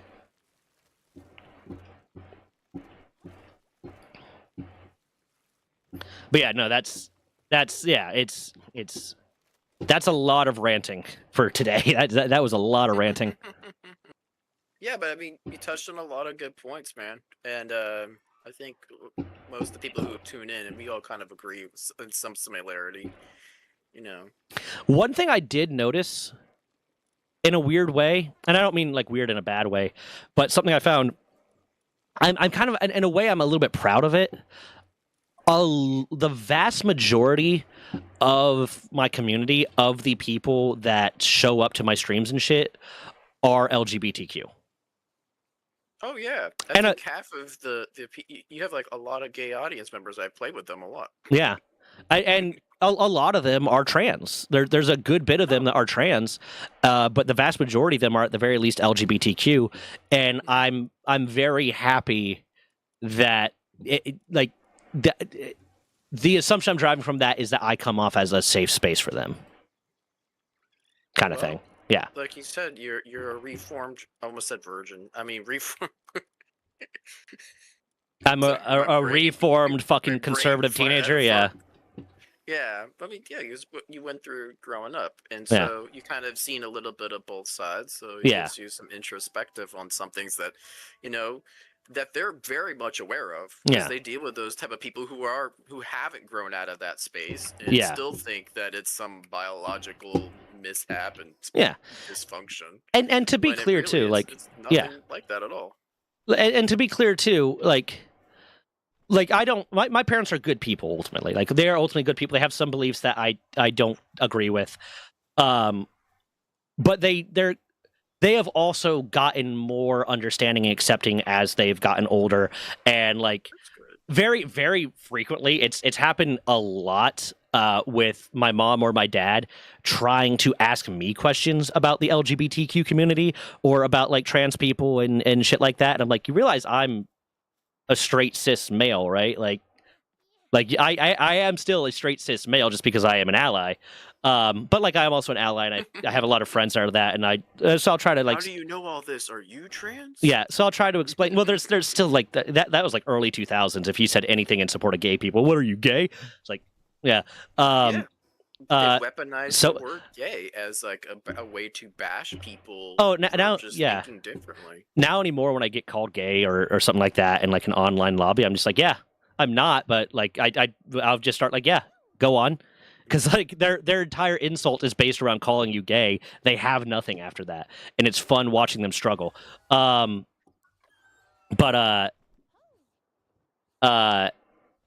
Yeah, so like they've gotten better. I think part of the reason why my dad is regressing a little bit on it isn't necessarily because he's becoming more hateful or anything like that. It's because right now everything that is in the news is extremes. And he does not have a lot of people in his life that are left. That are center or left. So everything he hears, all the rhetoric he hears, is from the right or from the news sources that are portraying the left as, radical, as crazy, as really wanting some wild shit. So he's holding those things to be true, and he's also looking at a lot of this like discourse that's happening and this derision. And when they're like, people tend to like hunker down, right? People tend to hunker down when you challenge their beliefs. When you challenge someone's beliefs, they're more likely to hunker down. And one of the unfortunate things I'll say that happens more with the left than it does with the right is that simple fact that there are a lot of people that are left, especially like very, very far left, that if you don't agree with everything they say, you are the enemy. If you don't follow every belief that they have, you are the enemy, you're a bad person, you're a Nazi, you're this or that. And what that does is it otherizes the people that might otherwise have been a little bit more left or more center or agreed with you more. Because if I were to say, like, yeah, I agree with gay marriage and I agree with trans rights and I agree with all this, I just don't think it should be insurance's problem to cover it. And then I have some fucking, crazy person screaming at me about, how dare you believe that you're a Nazi, you're a horrible person, you're this, you're that. Oh yeah. It's gonna push me further away from them, because if my sole representation of those people, of that party, of that alignment is people that are screaming at me and calling me a Nazi for not believing them, that's just psychology. It's going to push me away from them. So, like, I think that's one of the problems that the left has right now, and why, like, I've seen a lot of videos that are like, why are more young men going left? I'm like, well, because they're tired of people telling them they're horrible people. They're tired of hearing all that. So, like, yeah, if you have two parties, if you have two groups of people, let's say it's not a political party, there's two groups of friends that you have. Like, these are both, like, kind of like loose associates that you have. And there's one of them that's going to tell you that everything you do is bad, or that you're a bad person because of who you are, and how dare you, and you didn't agree with everything that this friend group agrees with, so you're a horrible person. And one of them that's like, we're just happy to have you, man. You're going to go to that one. Yeah, right. And right now, the Republicans don't as much give a shit about you being perfect as much as they give a shit about getting your vote. So as long as you're voting with them, you don't have to be perfect, whereas a lot of the people on the left, and I'm not even talking about like politicians necessarily, I'm talking about like individuals in the community surrounding them, are more likely to say some pretty fucked up shit to you if you don't agree with everything they say. So I think that is the real cause of a lot of this. I mean, me and Des were watching the second season of Clone High, the one that happened 20 years later. Never heard of it. Yeah, it's actually pretty good. But the first episode, because the first season of it was filmed in like 2003, or it's animated, was released in 2003, and the second season of it was released in 2023. And it's basically all the main characters were frozen. They woke up 20 years later, and they're trying to readjust, kind of thing. And the first episode was really kind of like addressing the fact that political correctness has become more of a thing in the last 20 years. And just like everyone that said something slightly wrong was being, canceled and insulted and derided and blah, blah, blah. And I said to her, it's like, if I went to high school with this environment, with this high school environment now of like, you have to be 100% perfect all the time or we're going to tell you what a piece of shit you are. Yeah, I would be a lot more right wing than I am now, because if I grew up with a bunch of people, like I know myself when I was 15. If I grew up and went through high school and went through my formative years with a bunch of people telling me, if you're not perfect, you're evil, I'm like, fuck you guys. I'm gonna go over there. And like that's just a psychological response. You could probably speak to it better as a behavioral therapist, but that is a psychological response, probably related a little bit to like oppositional defiance. But yeah. Well, I think it goes back to what we started this conversation with: is that life is not black and white. There are shades of gray. You don't need to be perfect to side, to voice your opinion inside your voices and your feelings. Yeah. Regardless what they are. But to put that pressure on somebody else, yeah, it's going to push someone away. Yeah. Because no one is perfect. Yeah. And so why would you put that expectation on someone else? You can't expect someone to do what you would do. Yeah. That is like almost like one of the worst things you can do to someone, is because they're never ever going to live up to that expectation. They're not you. No matter how hard they try, they will never be you. Yeah. I'm not him. No, I said this on stream before, and I put out a short about it, I think, where I basically said there are so many people nowadays that want, and I was talking about like with influencers and stuff, but even in society, there are so many people nowadays that want to hold others to a standard that they would not want to be held to themselves. They want to hold other people to a standard they would not want to be held to themselves. And I've seen it recently, especially with some of my interactions with my last LARP group and some of the people there, where the moment they are contradicting their things they've screamed about and they yelled about and they said they believe in, they have every excuse for why it's okay for them and not for other people. So it's such a double standard. I hate shit like that. Hold on. My father called me gay because, hold on. Let's see. Let's go back to, Wait, tell Des he's sticking his gun. You might like Seb Lowe's new song that came out today. It's about Orange Man and Frag over there. It's called Don't Say No. Stack said Zach is a twonk and attracts people. Yeah, fair. And especially when I first started streaming, Well, legitimately, when I first started streaming again, know what that is. It's like twink but muscly.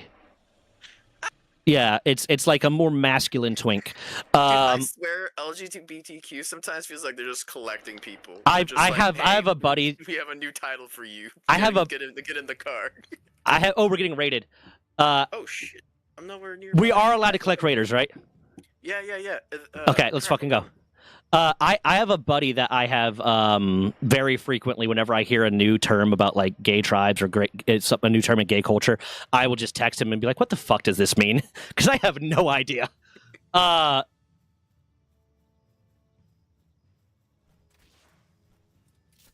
not even near fast travel. Dang it. I was in a cave when that happened.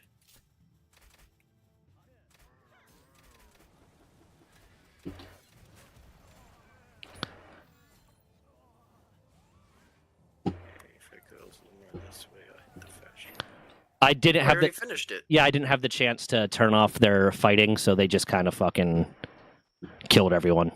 We go through some of these comments real quick. You do feel like a safe creator, but you don't sugarcoat how you feel either, which I like. Yeah, I'm not here to pander. I'm not going to change the things I believe and say. Again, this goes down to integrity. I'm not going to change the beliefs I talk about or the things I say to grow an audience and cultivate an audience or to, pander to people. I'm going to say what I mean, and I'm going to say what I believe, and if you like it, you like it. If you don't, you don't. If you don't follow me, that's fine. I don't give a shit. And if you do follow me, okay, cool. If I've said something that's hurt your feelings, explain to me why it hurt your feelings, and I might apologize for the fact that it hurt your feelings, but I'm not going to retract. I get that a lot, too. I've had so many times in my life where I've said something, and someone was like, well, or they try to do that thing, well, like, I'm like this, and blah, blah. Like, I say, I really hate when people do this, or it really pisses me off when people do this thing, and someone's like, oh, well, I do this. And they expect me to be like, oh my God, but not you, honey. I'm like, okay. Yeah. Yes, you do. Let's learn from this. But then so often people want to give those emotional appeals to try to change your mind of, well, I'm like this, or I do this, or you hurt my feelings. I am sorry your feelings are hurt, but I still stand by everything I fucking said. And I'm not going to change that just because your feelings are hurt. My father called me gay because I listened to techno as a kid and teen. LOL. A lot of my friends growing up were women, and I had a few people think I was gay because of that. And really? Techno? My brother frequently asked if I was gay. One of the things that made my brother ask if I was gay and legitimately asked me if I was gay was the fact that I stood up for believing rape victims. I said you shouldn't immediately dismiss rape victims because he was and still probably is very much he doesn't think it's that big of a deal, and it's just sex. It's just sex and blah, blah, blah. It's it probably didn't even happen. She's just trying to get attention and blah, blah, blah. He still has that mentality. He had it a lot back then. The last time we had a conversation about it, he still had it, which was a few years ago. So I imagine he still has it to this day because whatever. And when I stood up for it and tried to say it's not like that, he legitimately pulled me aside and was like, are you gay? It's believing that you should stand up for rape victims makes me gay. Okay. Fellas, is it gay to not want women to be raped? I don't want anyone to be raped. Yeah, God. Well, yeah. In general. I was lucky by parents, so gay was not seen as an insult in our households. Talking about left-handers we were talking a little bit about both, Brian. We're talking a little bit about both. Yeah, infighting, from the way I understand it, you're basically left-wing but don't want to associate with the lefty infighting work schools. No, I'm not left. I'm left on some issues. I'm left on a lot of social issues, but I'm also right on a lot of other stuff. I'm very center. It really depends on the situation. And I also look at specific situations in a very nuanced way. Yeah. Some folks on the left are forgetting we're stronger together and people can change. Yeah. Ready? Okay, let me catch up on comments real quick, and then I'm going to have to take Des to work. As a Black Punk Gotham squad, be a lot weirder. I need the Power World server info. This is not a server. I'm going to start a new one soon. Or if someone does hold themselves accountable, you always get someone go. But what about this? Yep. And people also want to like judge people for something they did 20 years ago when they've done better, and then not let them live that down. It's like, okay, they're trying to be better, give them that chance. Gay tribe is someone explained gay tribes to him in a politically appropriate way, because I got to take Des to work. Beard, nothing is wrong with EDM techno fracking commercial on my end. 2 minutes. Okay, yeah, someone explain what gay tribes are to Wrath in the chat real quick while I go take Des to work. Okay, I'll be right back in a few minutes. All right, bye.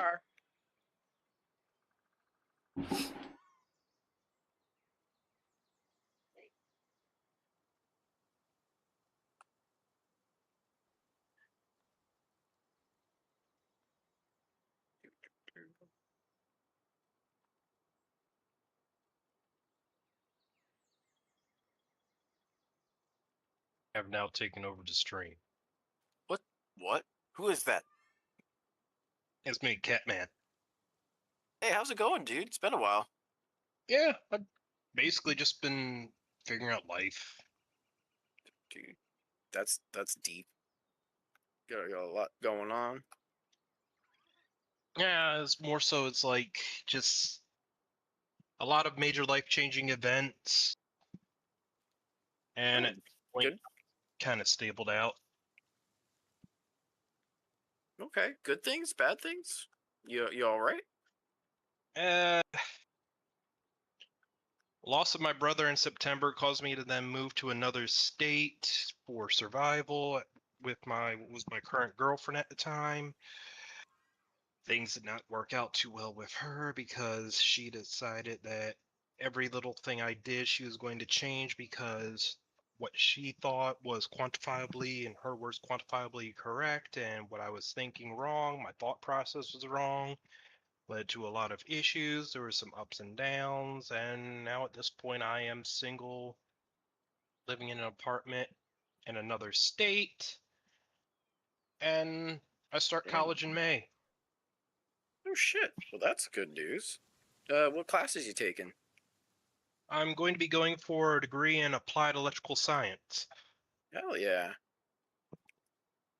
Well, I'm really sorry to hear about your brother. Were you guys close?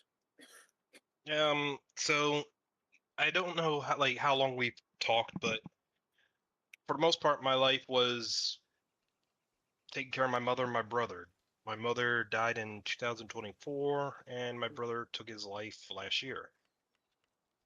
I remember you were kind of taking care of them, and they were kind of ragging on you for not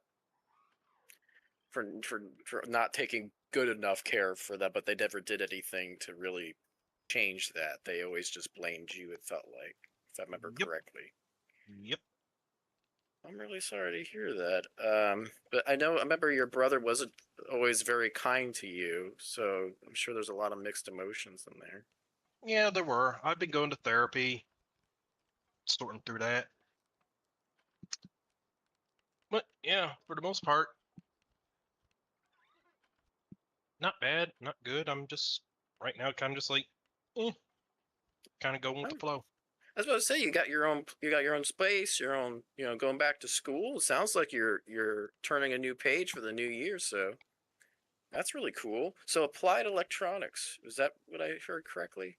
Applied electrical science. Electrical science. So what exactly does that mean? I'm not familiar with it. Basically, it is understanding electrical systems, applying how electrical applications are actually applied to various forms. Everything from, hey, can I actually draw up a electrical actual conductor plan to can I actually then implement it? It's pretty much a good basis where I can go from there into either electrical engineering if I want it, or go into actual electrical field. So the plan is, and this is my plan, things are always subject to change. No plan survives first contact. But the plan is that when I get this degree, I can then either go into an electrician, see about actually getting certifications and licenses and everything. Or if I decide I want to go more into engineering, I might go into core engineering. It's a more hands-on version of engineering where I'm not so much just sitting designing stuff, I'm actually designing and implementing simultaneously. That's awesome, dude. Yeah, man, that's always a job that's gonna be needed, and not just for the job security. Are you interested in? Is that something that you find enjoyment from? I am very weird when it comes to me liking electrical designs. It's the touch of the tism. Well, I think blueprints of like schematics are gorgeous. There's something about them that is almost like an artistic quality to it. It's got that je ne sais quoi, as people would say, I guess. I'm not gonna people lie. even say that anymore. I suck at mechanical drawing. I have always sucked at mechanical drawing. However, I can look at I can look at any kind of mechanical system and then just in my head break it down to the basics. Where it's okay, they're just a bunch of little simple machines that go together like this and then function like this. That's and I could cool. I could literally stare at a machine that I have not touched before and be like, your problem's right there. Huh. The maintenance. You might need to talk to Zach about his HVAC, his heating system. oh no, that is different. I can do the actual mechanical things like the parts moving together, not this is what it's actually supposed to do. Well, yeah, there's a lot of money in HVAC too, but it is a grueling work. That's really cool though. I'm really glad to hear that you found like something you really enjoy. I'm trying to think. There was something that came to my mind, and I totally just space cadeted. What the fuck was it? Oh, damn it. I'm sure I'll remember it in like under 5 minutes when I start talking about something else. Yeah. So, okay. I remember part of it. Are you a fan of the YouTube channel Electro Boom? Electro Boom. Yeah, it's like this.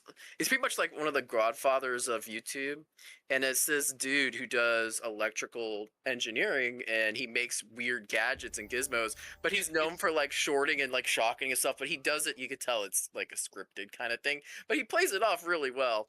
But he does a lot of really cool like electrical, kind of things. He even goes to, like other he's countries. The guy who talks about like the graphite, and then he'll just blow up and be like, "She da ah."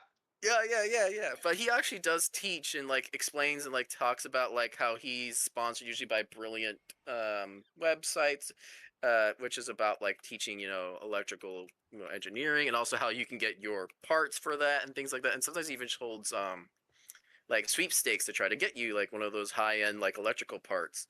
But he's really cool. He's entertaining to watch. Who else? There's something else that would be brought to mind. I also watch this other dude that does practical engineering. He talks a lot about like civil engineer work. He's the weird guy that like he'll do the little cutaway where it'll be him in the straight jacket with the little like head padded thing with the butt plug on it. Oh, you're talking about Electro Boom? Electro Boom's crazy, but the world loves him for what he is, and but yeah, he's been on YouTube for God knows, like almost like since the beginning. There was somebody. Oh, do you like BattleBots? I love BattleBots. Is that up that same alley? My dude, I literally bought a book on robotics just for me to read. Okay, so you are definitely a BattleBot fan, right? Please just we nerd out now. Yes, I love BattleBots. It's BattleBots, and then it's always been a weird. I don't know how to describe it, but it's always been a weird thing that I've liked because I've been fascinated by robots since as a little kid, just from anime. Mechs have always been I like it. Oh, Gundam. Gundam, yes, but more so the bigger ones being Big O. That was my all-time favorite. Big O was so good. What an underrated series that no one ever talks about. It is like the fact that it's okay, the Megaduce. All right, they're giant ass robots. So you have this dude just sitting in there controlling it, and it's not like it's like, oh yes, this is some sophisticated advance. It's like no, it is literally just gears and pulleys and a giant Oh my god, it's borderline like almost steampunk inspired, like with mixed with like Gotham kind of aesthetic. Yeah, It's diesel more punk, diesel diesel punk. punk. Yeah, that's right. That's the word for it. Oh, it's so good.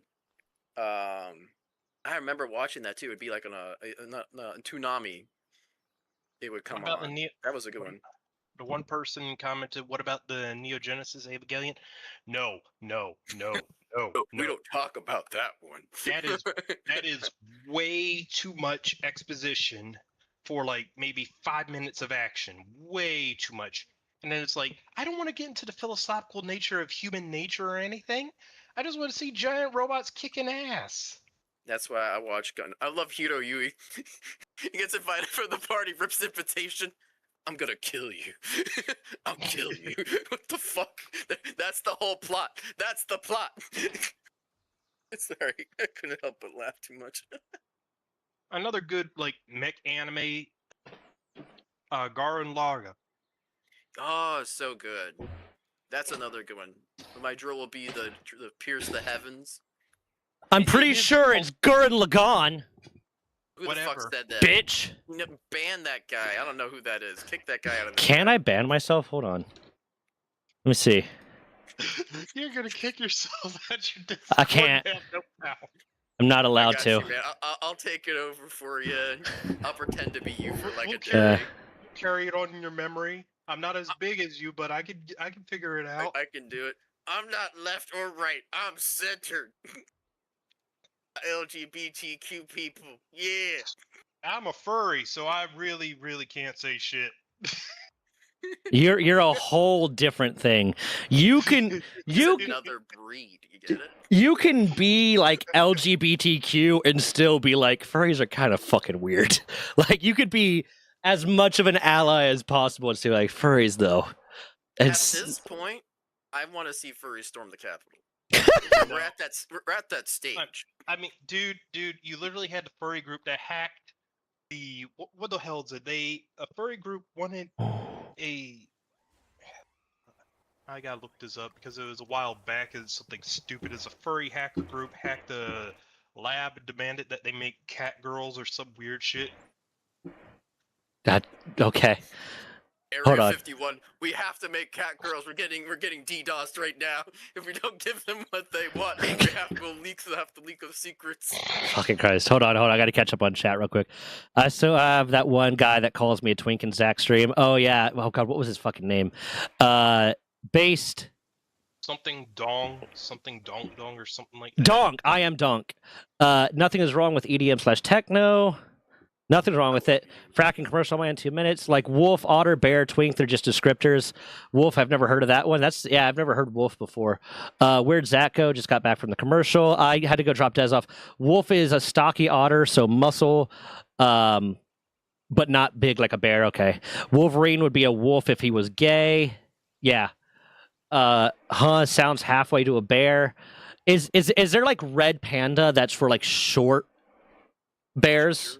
Like yeah, Oh, my bad. red panda.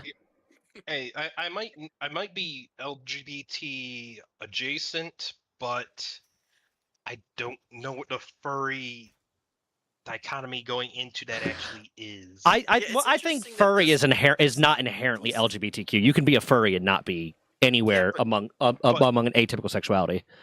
But the thing is that with furry, it's like at least 80% of the community is Yeah. LGBT plus because its founding was LGBT originally. I mean, I think it's kind of I think it's probably closer to like the reason why most like the majority of LARPers are somewhere on the LGBTQ spectrum is because when you are like forced to the outskirts, you start to like things that are on the outskirts and you start to affiliate with groups that are on the outskirts. LARP is generally like a nerdy thing, a geeky thing. It's on the outskirts, so a lot of people that are LGBTQ probably vibe with it a little bit harder. Hold on. Kind of, there's the ones I know. I'm sure there are. We just need to download Grindr. We need someone to download Grindr and see what all the like ticks you can click are.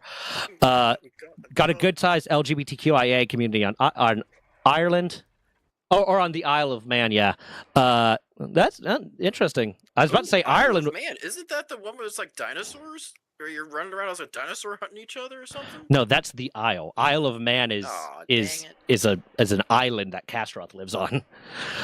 With men. Oh, that makes a lot more gay sense. Yeah. Oh, that island between Ireland and the UK. Yeah, good stuff. Boring as hell for most of the year, though. Also, why does it feel like I'm overhearing a private phone call between two friends who haven't heard from each other in a while? That's kind of what it's kind of what's happening, dude. Like, it's been a while since Mask and Stack have been in chat together. If you want to check out my furry video that I did, I think that one's still up. I don't think I've moved it over. Banger. We kind of are, I think. Sounds peaceful in my head. It would be if I wasn't for the cult and a lot of 1%ers that live there. Yeah, you told me about the cult. Yeah, but Living Hope. Yeah, we're Christians. This conversation sounds so sweet. So we have a lot of... What were you talking about before I got back? Just everything leading up to my position where I am right now. The thing that happened with my brother and everything last year. Oh, yeah. Oh, that was last year at this point. Fuck, yeah. Yeah, man, he's been through the ringer. No, he's been getting shit on, my guy. He's been getting fucking shit on. So we have a lot of poor people and a few rich, but not putting back in. What about anime Neon Genesis Evangelion? That is Desert Sister's favorite anime. Oof, that sounds not great. It's a pretty problem. It was a crazy anime, but I'm old school and I still love the movie Akira. Welcome back. Both are great. Need to ban your face act. That's fucking rude. The BattleBot guys, have you two heard of the Supreme Commander? I bet you'd love it. I do like BattleBots. Can we promote people? I can give them VIP. Hell yeah. Let's see. Let's see what else. The IT community needs furries. 100%. My neighbor is a furry. Gray muzzle and polybi and cool shit. Don't joke on us LARPers. I was a LARPer before you, motherfucker. I'm a non-suiting furry to expensive. Yes, I'm a rat. My neighbor Casey is a dragon, or you might have been LARP. You might have been LARP. The LARP that we met at, I was at before you. Dragon? That sounds cool. Oh, Brian. My persona is kind of a dwarf. I can't say a dwarf. Okay, dwarf. But yeah, I made my own species, and I just took different aspects of different things and slapped it together since my teens. So it's like a 20-year thing that I've made, and then just came up with my own thing.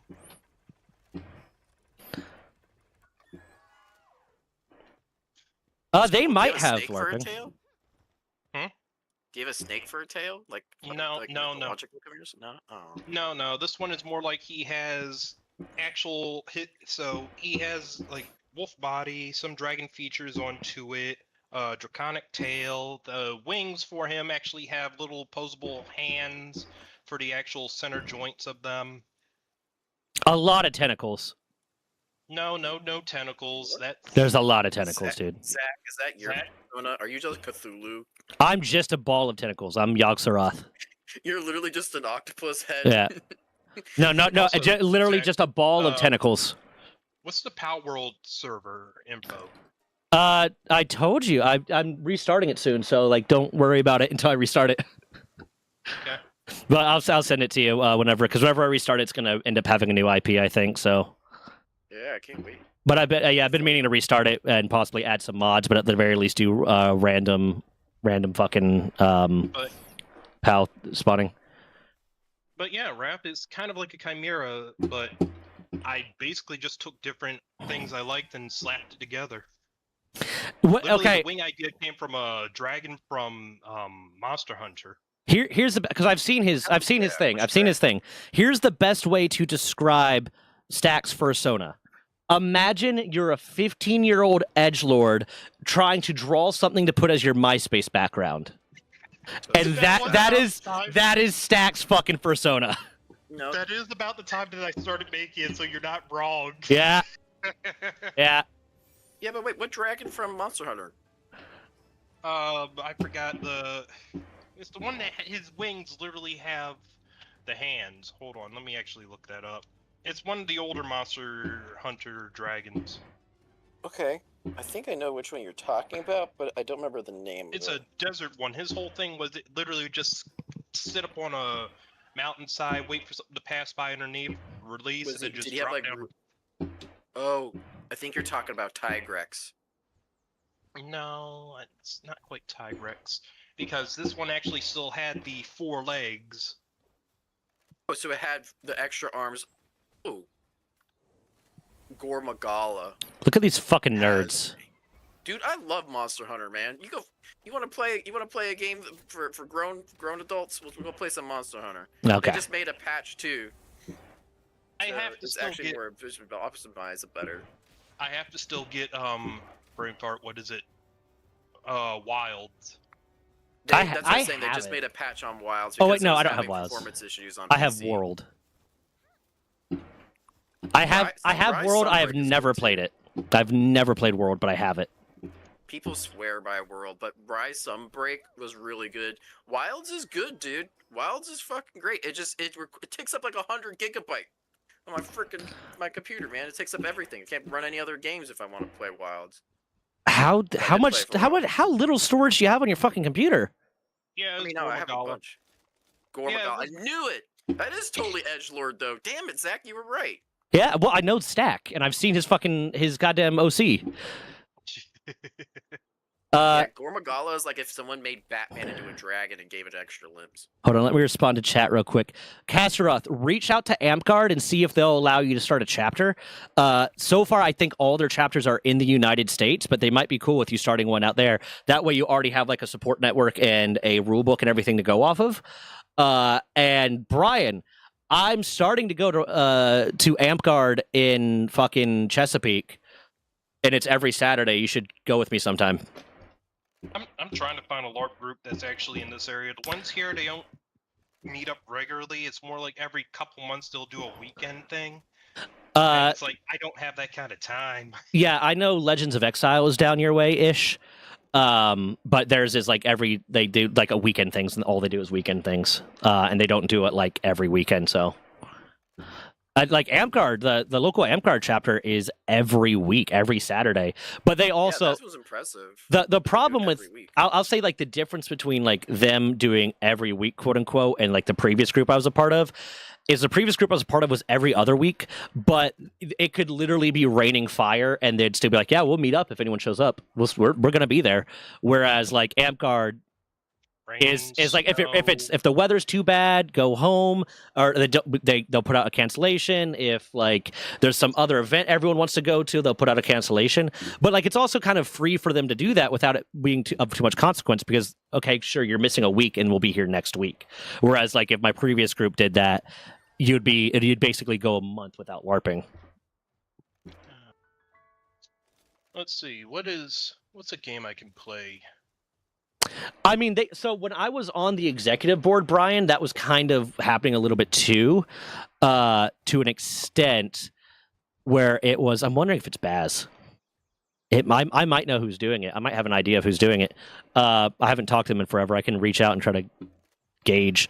I'm not that I'm gonna fucking tell that group, because fuck them.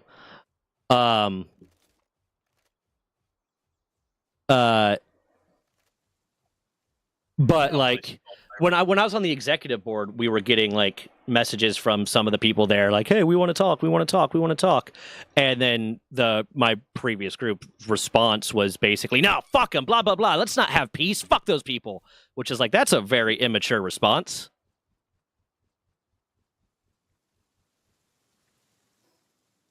If you want to, since we're gonna reset the Power World, so if you guys want to switch to a different game, since we've been playing Power World for a bit, we can switch over to like maybe Helldivers or whatever, so we can all play. I can do a round of Helldivers or two, but like around 4:30, I am gonna have to bounce. But I'm down for some Helldivers. How do you feel, Catman? Yeah, Is that something you can booting it play? up right now. Yeah. All right, cool. They just got the new War Bond too, and they're Yeah. gonna talk about this other one. I'm gonna have to like whenever because my my window for the HVAC people coming is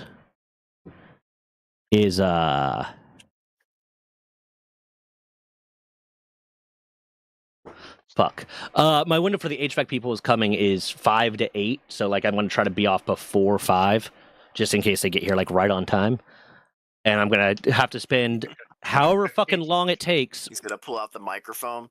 No, think Expect he's people coming on time. legitimately, I have. Well, they actually came early the last time. But like I'm gonna have to have my phone with the background recorder on the entire fucking time, being like, let's just get some more clips of you guys saying, "Yeah, I have no fucking idea why it's wired like this." But yeah, no, Brian, you should come up to Amcard with me sometime. It's every Saturday, Chesapeake City Park. Yeah, I wouldn't mind going like maybe once a month, but Yeah. I don't think I could do every week, dude. Because it's a long drive. Well, for yeah, me, it's a. unfortunately. I mean, I know a guy that that like would drive up from North Carolina. It'd be like a 2.5 hour drive for him to go to my previous group. But that's like, that's his thing. Like if it's not your thing, then I might pop in like one weekend or so, but for me, it's like a 5-hour drive up that way now. Man, dude, that's far. Are you near Fredericksburg? I know where you are. I just don't know if it's near Fredericksburg. Burlington. Not you, motherfucker. Fredericksburg is in Virginia. Fuck you, Oh, asshole. I'm in Chester, dude. I know, but surprisingly is the it Roman word for near? fort? Is it near Fredericksburg? I think he's talking to somebody else. He's talking to himself again. No, I'm talking to you, motherfucker. I said I'm in Chester, dude. Is it near Fredericksburg? Oh, I don't think so. God damn. I'm not from here, bro. I'm from Miami. God, shit. You Hold on. Let me check. gotta Chester, Google this VA. I'm googling it, motherfucker. I'm googling it. It's about an hour and 20 minutes. There's a chapter. Fredericksburg is about an hour and 20 minutes from you. So the same distance it'd be as about to- the same to distance. drive to you almost. Yeah, when I started going to it, I had to go to the other side of the water, so it was an hour drive for me every time, anyways. But like, I also had like at the time less going on, and then when I started having more going on, I was so into it that I didn't really like. I was going to do the drive. You said Burlington. The closest Amcard chapter to you, Stack, is in Rocky Mount. Yeah, it's still a 2-hour drive. Yeah, it'll still be a bit of a drive. Well,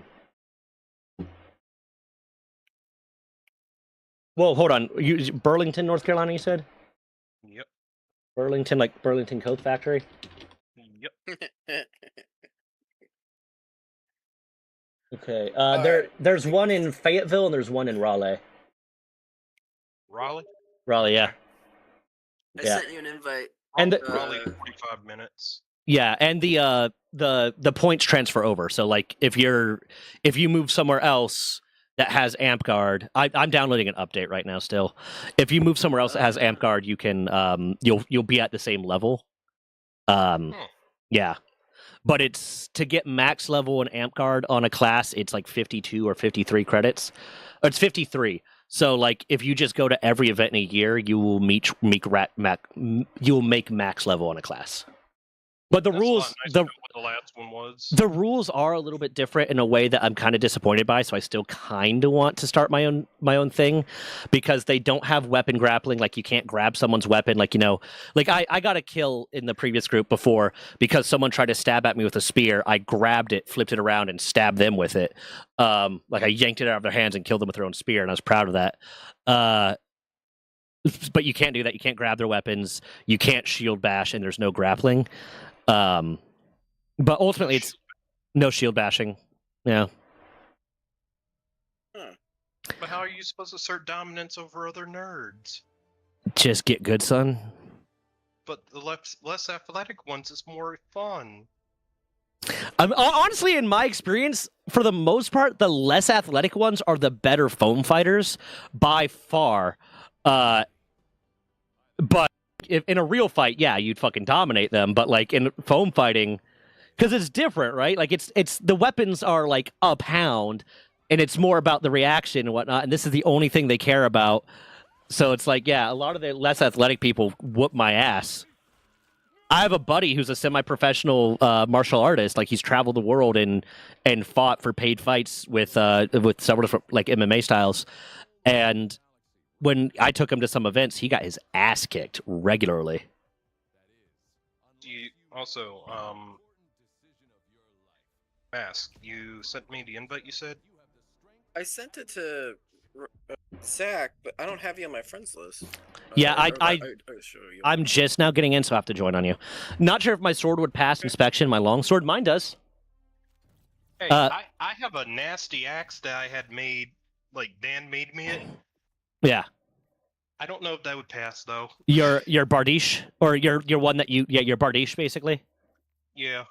Yeah, I don't know if that one. I mean, you could pop up the rulebook; it's on their website. I don't know if that one would, but also like their shield breaking is different.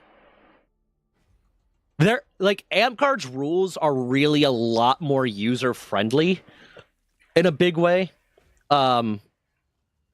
But there's less that you can do, kind of thing. So I'm still like debating starting my own like thing that's meant to be just a little bit more like aggressive, I guess. I'm in, so you can join on me now, Stack. Let me lower this difficulty. And yeah, from what I understand, there's not damage types. So there's not like piercing damage or black damage or white damage or anything like that. It's literally a hit is a hit. Zach, you might have to send him an invite. Okay. He To the does. ship. And then I can just add him as a friend from there. Invite sent. Gonna have you on in the background while I try my new. Okay. Did I just hear I'm gonna have you in the background while I trauma bond or trauma what? Try my new game. Oh, okay. I just said it really fast. And I think I said shit. I do need to get a new fucking mouse though, dude. Like this is like it was getting annoying during Power World just because I'd randomly be switching between shit every time I lifted my mouse a little bit. Oh, dude, I can give you a good mouse that I use. Wireless keyboard and mouse. They're USB I don't. rechargeable. I don't do wireless anymore. I used to, but like now there's just problems with it. I'm gonna get a new, but I appreciate it. I'm gonna get like probably a new Razer mouse wired and have one that has all the buttons on the side because I've been playing a lot more WoW. You guys down for Illuminates? I mean, I'm pretty sure. I'm pretty. Yeah, I'm down for it. No, I'm sure Zach just wants to raise an American flag somewhere. We're gonna do that one. Yeah. I'm pretty sure they'd be fine with that. They have a much more robust policy on like That is not new. banning. They don't do the shit that Orcs does of banning you because someone in the in crowd doesn't like you kind of shit. Especially because they are like a greater organization. They also have an appeals process. And they worry more about like the reputation being ruined. So I think you should be fine. That was new. The fact that the Helldivers have your 3 ships actually jump in sequence. Yep, yo. Let go. So have they changed it to where heavy armor is not good, or is it still good, or what is it? I don't It's think meh. does it do anything because I remember for a while your armor didn't mean shit. Other than slowing you down with less stamina regeneration. Oh, you do survive more. Oh, yeah, so that has definitely been updated. You do survive, have higher survivability. You're just slow. I'm gonna be a chunky boy. Chunky boy. I'm a chunky boy. You want to go there, Runga? I don't give a To shit. drop? I was just pressing buttons. I'm just pressing buttons. All right, fuck it. We'll drop in the middle. Yeah. I'm a chunky boy. Chunky boy. I'm a chunky boy. Going full barrage. Oh no, no, no.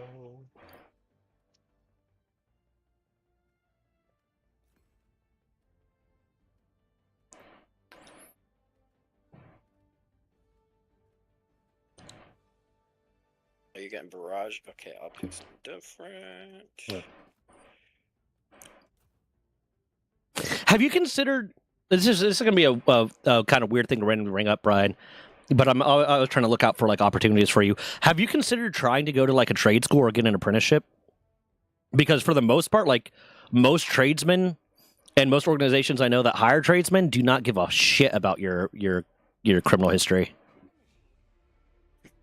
Whoa. They only give a crap can you work. Yeah. Are you comfortable with me like saying it on stream? I know you have before, Brian, but I don't want to like out you if you don't want to. Hey, what? Brian has a felony malicious wounding charge. He served 7 years in prison, and has since had a lot of trouble getting work. Really good dude. I love you, Brian. You're a great guy. But felony malicious wounding charge, and that has really limited his career prospects. I can imagine. That does suck. Oh, I thought it was 7. I thought, okay, he did 6 years out of 15. Yeah, I do not, like... I'm very much of the opinion, prison's not supposed to be fun, but it is supposed to be about reform.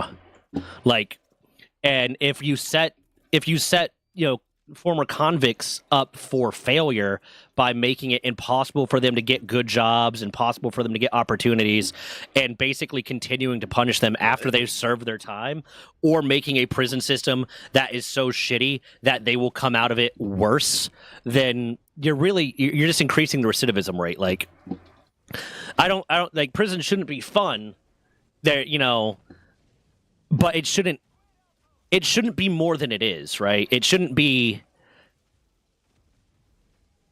it shouldn't be unsafe. Your health shouldn't get worse because, you know, you're being actively harmed by the system. It should affect your mental health on the level of, like, yeah, you're in prison and you're isolated from your family and blah blah blah and all that, and that's going to have an impact on you.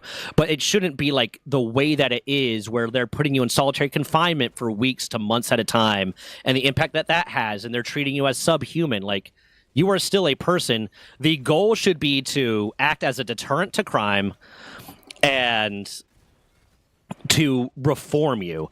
So be shitty enough that people are really going to try to fucking avoid it, and they're not going to do illegal things because of that, but also be a system that is designed to make you come out of it a better and more productive citizen, and that's not what it is.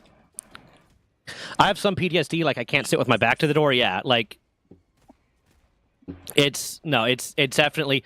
I watch a lot of Larry Lawton, and your buddy Christopher Willis should reach out to Larry Lawton and try to do something with him, because like Larry Lawton, like his channel's kind of dying now just because he's run out of shit. But like he served 12 years in prison. He was a mafia associate. He was at one point on the FBI's most wanted list for jewel thievery.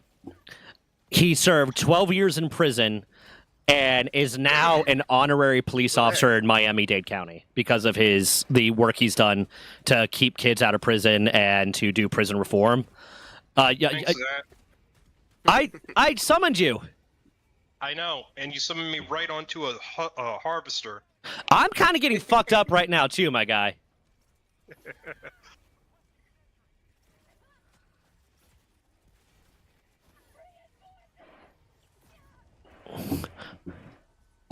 But no, like, one, you should watch his shit, but you should have your buddy reach out to him and see if they can do a collab or something. It'll, one, help your buddy's channel potentially, but two, it'll also like get you some contacts, because Larry Lawton does a lot of stuff about prison reform. Like, he, in the stories he tells, one of the reasons why his prison time was even harder was because of the fact that he was being punished for writing senators and stuff like that about the prison conditions and shit. We gotta break this thing open. You gotta break this? There's like a control panel we have to find and shoot. Here's one right here. There you go, that's it. Jesus, I've been trying to fucking find... I got 2 of them. Yeah, you got almost all of them. But that was a bitch and a half. Alright, moving on, next point. I'm gonna... Stingray. If we can get it to stay still, I could take it out. I'm gonna go and start clearing out the red zones if you guys want to go for the targets. That's what I've been doing when I play with like Miles and Staley now, is I just go clear the extra red shit so that when we're done with the main thing, we could just fucking bounce. All right, here. Time to clear this up a little bit.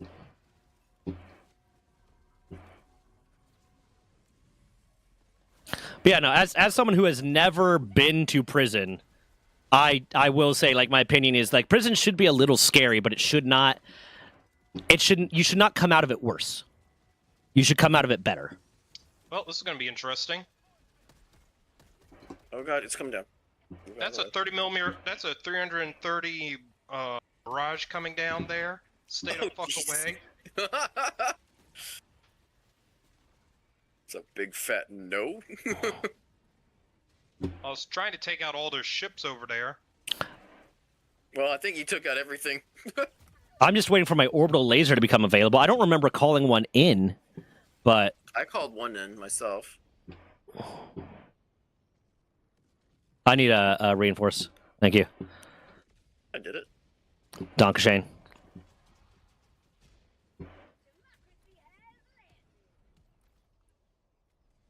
Or I got 10 seconds still left on. Oh, that's another one. That's the 8120. Okay. Yeah, Oh, I'm I just see. bombarding their shit. Yeah, I gotta call in a hell bomb. But yeah, got it, don't worry. But no, yeah, Brian, have you considered trying to like get into a trade school or do an apprenticeship for a trade? Because that would be like a good well-paying job to have that they tend to not care as much about whether or not you have a record. All right, help, I'm armed. You limit his transpo, yeah. I mean,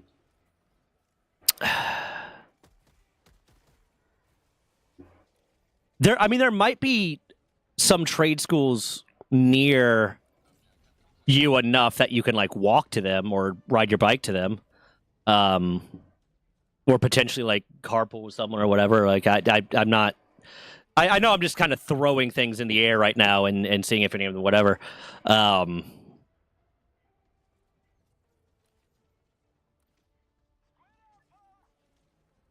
are you at on getting your driver's license?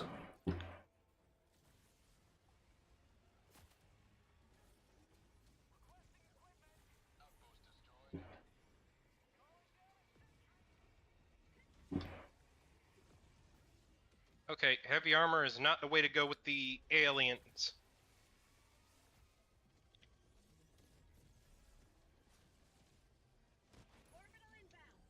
I just don't like being slow.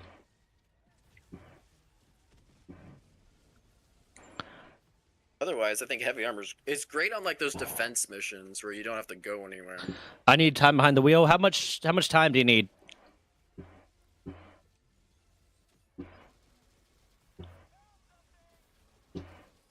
Gotta be careful. There's a gun ding.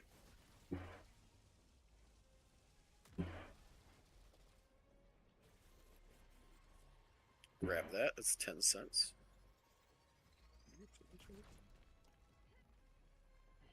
Yeah, but like, how much time do you actually need? Like, because I know there's like a number of hours you need. They can drop lightning spires now from above. Oh, that's fun. I think I got it. I put a. Oh, okay, but watch out! I put a thing on it. How confident are you with your driving, Brian?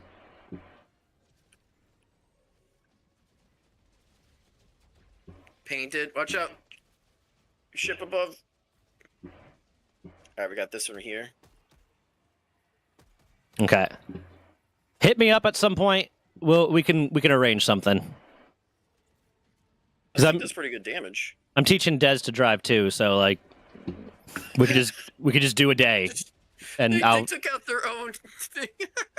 Yeah. I suck at this game.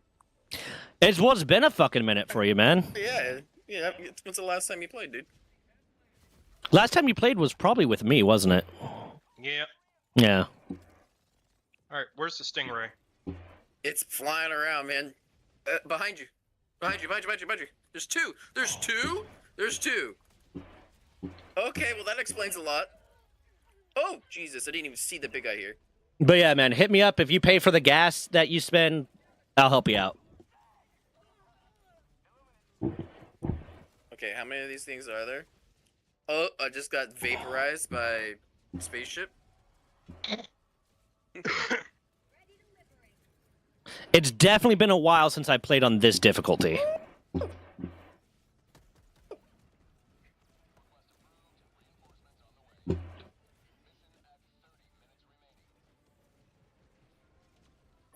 Okay, there's no more red zone. Oh, there is one more red zone I'm going to go for, and then I'll go for the main objective. We're playing on 7, aren't we? Yeah, we're on 7. Okay, I'm usually on 5. So. Yeah, I normally do 5. I go up to 6 sometimes. I normally do 4 or 5, but I go up to 6 sometimes. But like, Oh, God. I only play 7 with you, Mask.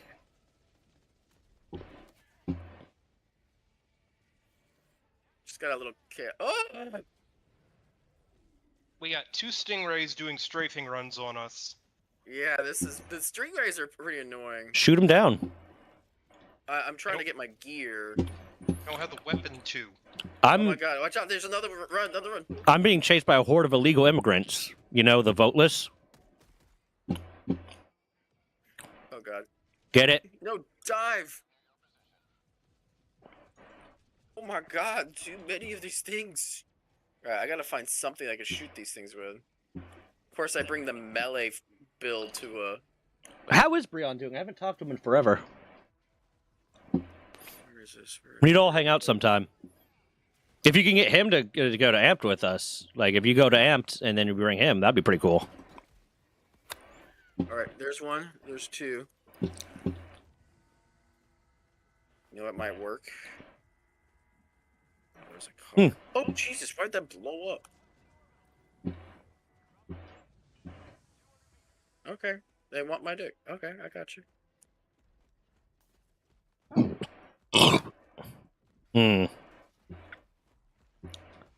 Well, I'm stuck in a building. hopefully being a page or a squire doesn't make him a worse person, because that seems to be what it does.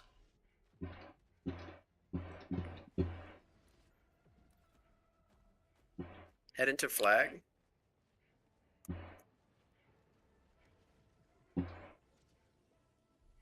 Oh God, EJ's his knight. EJ is one of the ones that accused someone of being a Nazi without any evidence, and then had it spread around that they were to like the person's family that they were a Nazi. Oh wow! Yeah. All right, getting this Super Earth flag come down.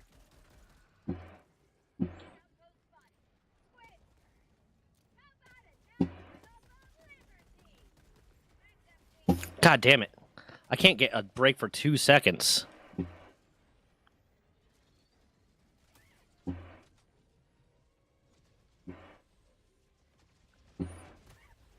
Shit. God damn it.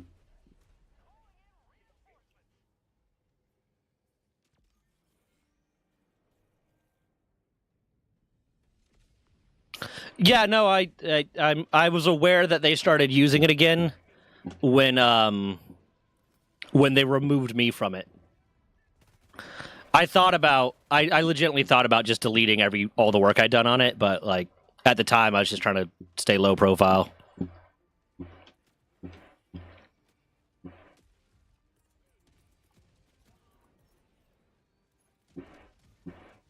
Does the credit tracker still work? Because I never told them how to change it between years. Oh, that's why there was a rover there. I accidentally got the rover instead of my fucking, Wait, no, hold on. Oh, ship incoming. Okay, yeah, this gun does not penetrate that. Okay, that's a problem.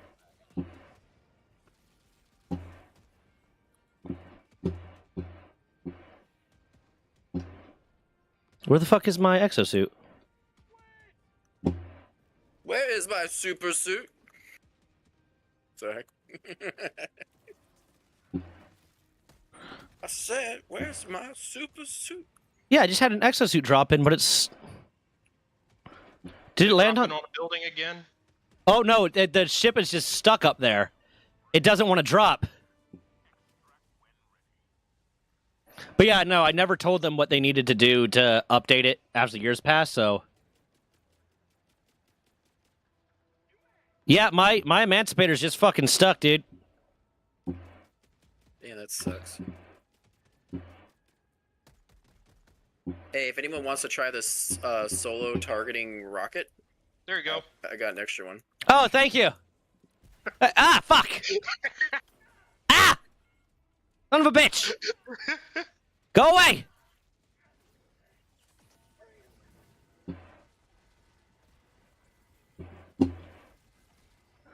So where are we going now? This reminds me a little of, in concept, this this game I used to play called Mud and Blood. It was like a Flash game. But like one of the things that it said in the description of this game is war's not fair and neither is this game. There's an encampment right here you can get. Oh, if anyone wants to grab this, it's here. I also have one there. I'll bring it for a minute.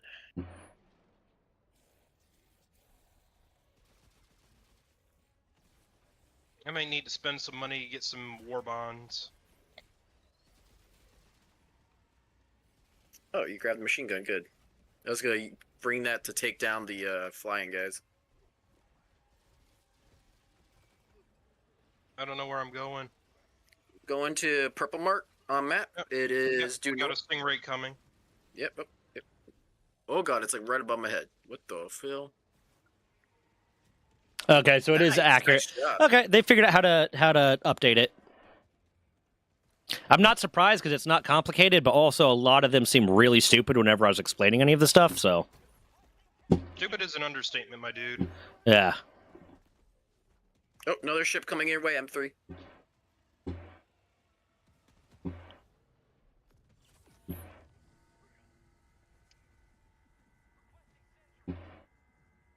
I got too many, can't turn around.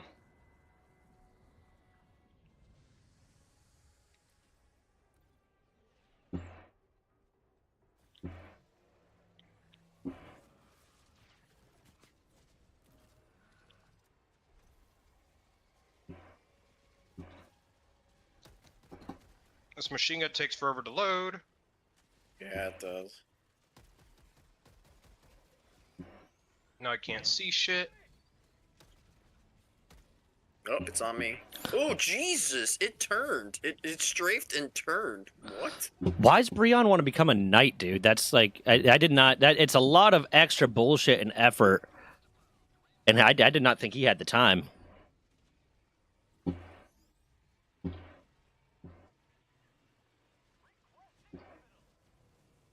Like I'm starting to go to Amtgard now, and people are talking about like, oh yeah, you could do all this extra stuff to get extra points and blah blah blah. I'm like, I don't give it. I'm gonna do exactly what people advised me to do with the first one, and just show up, fight, leave. All right, got one down.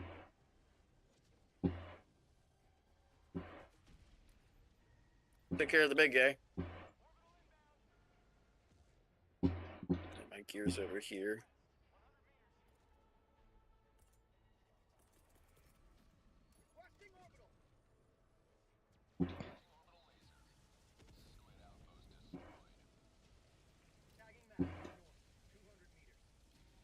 What's she doing?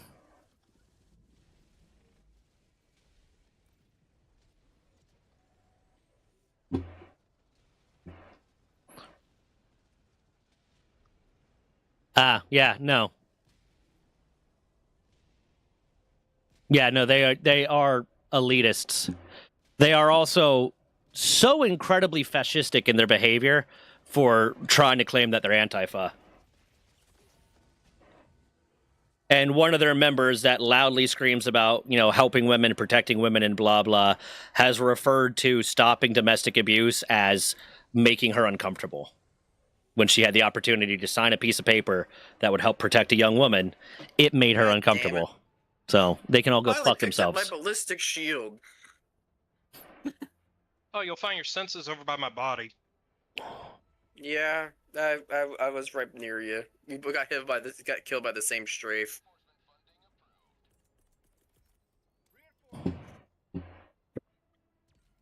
Oh yeah, no, have I not? Have you were not there any of the times I talked about that, Castroth? Yeah, no. To keep it vague, there was a situation where someone's abuser was showing up to a LARP event, and I was in leadership at the time, and I warned the rest of the leadership that this person's abuser was going to show up, and they said they wouldn't do anything about it. This person's abuser showed up, and then Stack here was the one that reported to me that he heard them discussing that, showed up with like 7 or 8 people, that he heard that group discussing how they were going to target this young woman. And that happened. I reported it again to the rest of the leadership, and they told the person to leave and blah, blah, blah. And then we heard that because one of the people that this person brought was this young woman's mother, who she has a very bad relationship with, that they were going to try to use some of the things her abuser had said, was saying, and then some of the things her mother was saying to get conservatorship over this woman. That they were going to basically exaggerate and make up a bunch of shit. Airplane. They're basically going to exaggerate and make up a bunch of shit to try to get conservatorship over this woman and, take her rights away. And under some advice, I reached out to the 2 other members of leadership that were there that day and said, hey, you spoke to these people. You saw the things that happened. You're aware of all these. Could I get you to write up a statement about what you saw and get it signed by a notary? That way, if this gets actualized, if we have to fight this, we can have some protection that said that you saw active attempts to abuse this woman. That way they can't get conservatorship over her and basically try to control her life. And both of those women that I asked, because both of them were women, said it made them uncomfortable and they didn't want to get involved in family drama.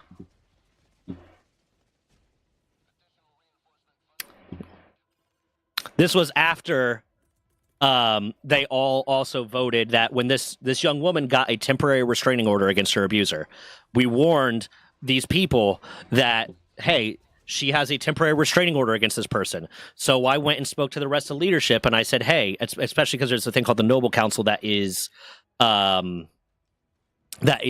player safety. I went and spoke to some members of the Noble Council. I said, hey, she had to do this because he abused her and she wants him to stay away. I fully understand that that it would be stupid to ban a player because of a temporary restraining order, because those are easy to get. I can go down to the magistrate's office right now and say that Stack came up and grabbed my testicles without permission. I want a restraining order against him. And they'll be like, the old dick twister. Yeah, and they'll literally just be like, okay, here you go. Have a nice day. But a permanent restraining order, an actual permanent restraining order, you get a temporary restraining order lasts 2 weeks. A permanent restraining order that would last longer than 2 weeks, you have to actually go to court and, give your evidence, and then the other person has the opportunity to give their evidence, and there has to. Okay, I'm just fucking getting out of here. There has to be enough evidence and proof that the judge says, yes, I'm going to restrict this other person's rights because of the fact that they are abusing you. So there's an actual trial there. You actually have to present evidence. And I said to the Noble Council, I was like, hey, I get it. I would not agree with banning someone for a temporary restraining order because they're so easy to get. But if she goes and gets an actual restraining order, has her day in court and he has his day in court, and the judge rules that all the evidence presented merits a restraining order, will you ban him? And they said no, they might ask her to leave. So, as much as they talk about wanting to protect women, their response is to ban women or try to push out women that report their abusers. They also referred to a sexual predator being at that game as a sexual predator who threatened someone with violence at the game as a complicated issue and chose to do nothing about it.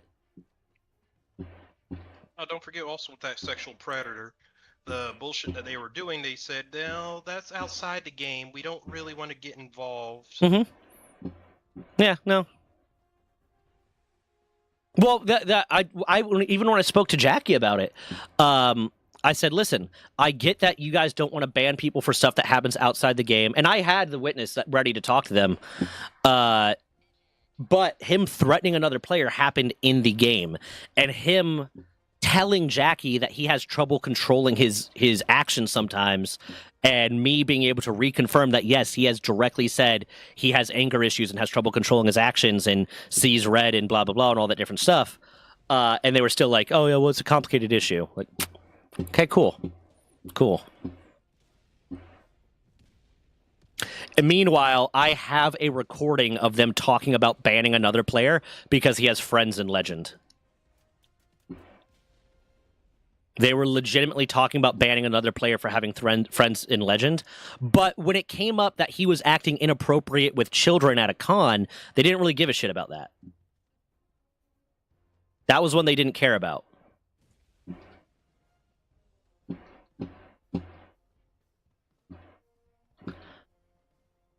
If there's something happening, you step in and step up. Exactly.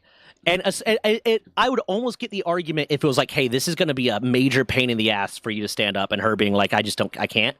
But it was literally sign a paper that says you saw this. I worked in the shadows to stop a D&D game because someone I know is gross had invited a teenage girl. I may not like kids, but I'll stop harm coming to them or anyone else if they can.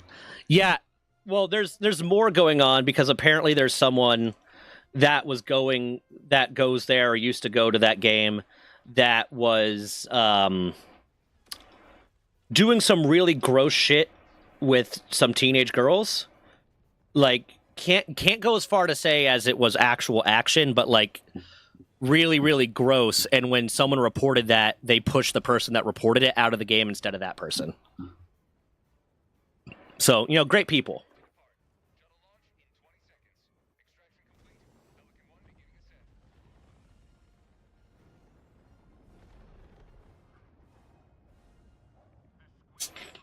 The fact that I've had so many people that used to go there tell me over the last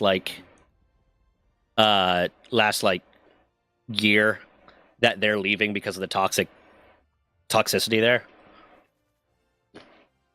Just a little bit more bitching about that group, about how they refuse to stand up for an abused woman, how they refuse to remove a sexual predator, how they kind of pushed other people out of the game and punished other people for reporting a separate sexual predator. All that good stuff.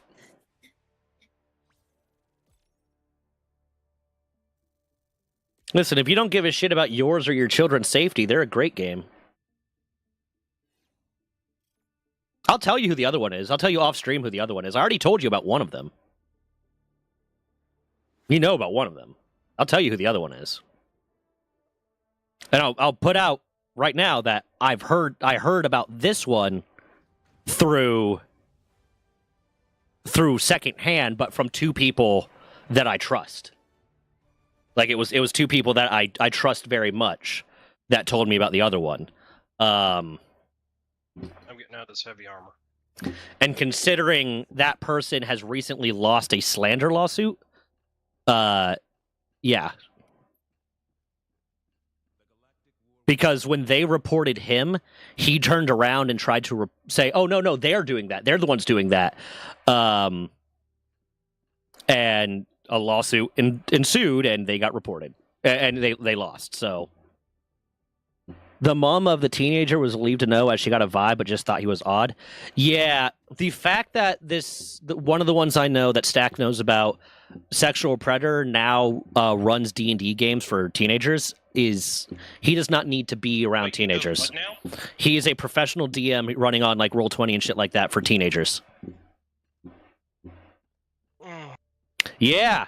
The fact that that's your immediate response, you know this guy. You were friends with him like I was. I was probably closer to him than you were, but we were tight. We were all tight.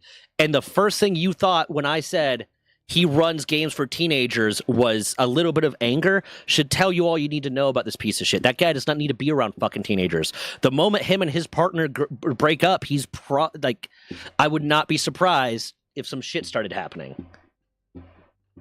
Some shit will be an understatement. No, neither of them are in Bear Claw. Bear Claw has a whole separate problem. Yeah, no, that dude, that.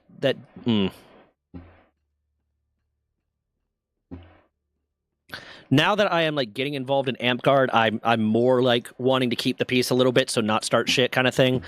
But it is very much like if because Arctic Armageddon is happening this Saturday, so a lot of the Amp Guard people are going to be around the Orcs people, and if any of them come back and speak a single fucking word to me, because I've made my opinions about that group very clear with a few of the people at that thing, because I wanted to basically lampshade it, and I made it very clear, like, yeah, I'm banned from that group. I'm not allowed to return to that group. And they're like, why? It's like, I don't fucking know. They've told me 10 different fucking... or they never told me anything. I was told 10 different things. I never got an official reason from them. I was told by like a lot of different people like 10 different fucking reasons. But like if they come back and like speak a single fucking word to me about like, yeah, I heard this shit about you, or they're saying this shit about you, dropping the fucking receipts. Because that will be if it's they were shit talking me, but like they were shit talking me a lot, I think, in part just so that if I went to anyone else and started telling them about some of the shady shit they were doing, my reputation would already be ruined, so I'd be less trustworthy to them. But like if they go as far as to try to stop me from participating in other groups because they're pieces of shit, I will burn them to the fucking ground. I will file lawsuits. Some of the things they have done in the process of shit talking me are categorically felonies, felony 6s, so minimum of a year in prison. I will file lawsuits. I will get subpoenas for every bit of evidence. I will use that evidence to file criminal fucking charges. I will put as many of them in fucking jail as I possibly can.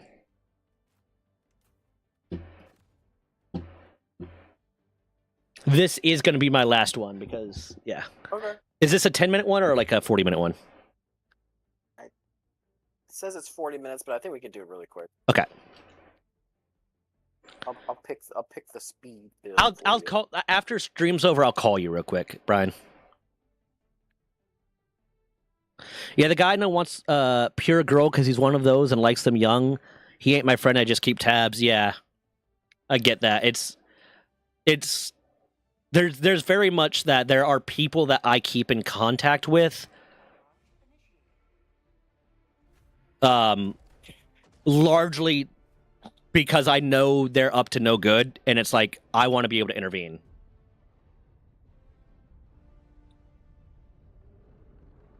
There is someone from Undead Nation, I'll tell you, that is really fucking gross with the way he interacts with people. But like I haven't seen it cross the line yet. But like it's that level of like if this is what I'm seeing, what am I not seeing? What are you actually trying to hide? Oh my. Laser fuck. Beam. I did the wrong one because of the signal disruptor.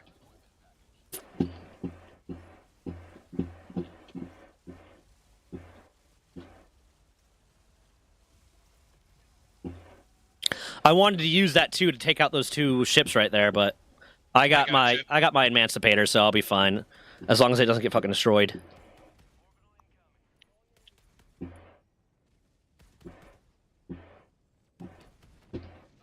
Yeah, there's a Tesla's tower right when you walk in the front door there. He used to be my friend before he knew what it was like. Yeah, that's the same thing with the guy that me and Stack knows. Me and him were really fucking tight.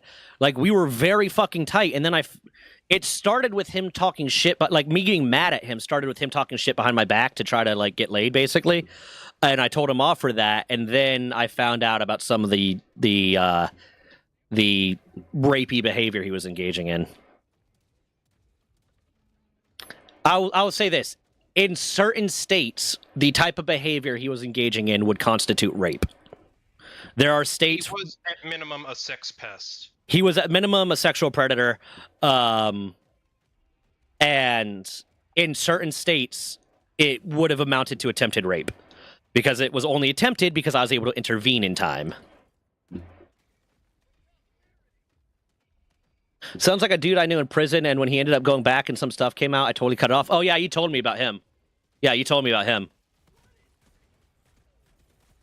Oh, hello.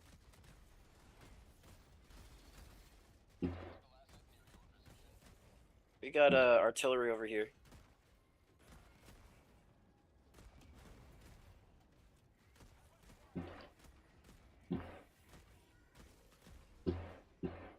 Yep. There's the thing. Prison should be about reform. It should be about making people better. But there are some people that just need wood chipper. I do not believe in life sentences. I believe in either a sentence where you will have time to be punished, have time to engage in therapy, engage in trades, engage in stuff that's going to prevent recidivism, or execution. If you've done a crime that is enough to merit life in prison, in my mind, then that is a crime that is enough to fucking put you down.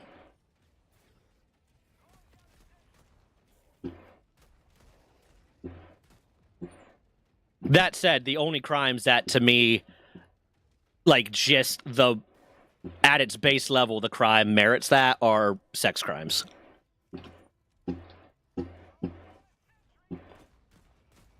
Because murder can be justified. MPAA, make pedophiles afraid again. I want to get that on a hat.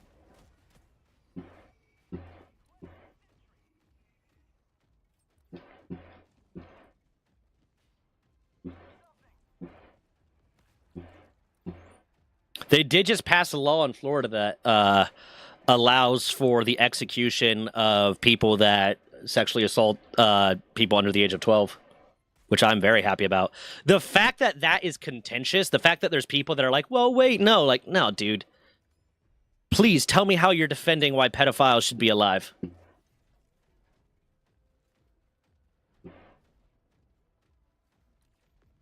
Is that Staley joining in? Is that you, Staley? I guess so. I didn't send a beacon or anything.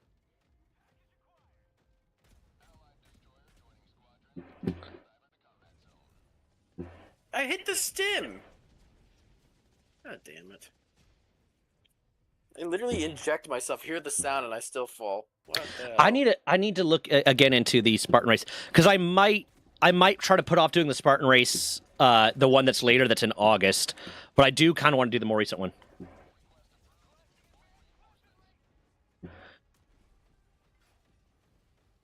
Yeah, that's why we're thinking it's Staley, because it's an L name, and he doesn't have public lobby. Yeah. And hasn't sent out an SOS beacon. Whoop.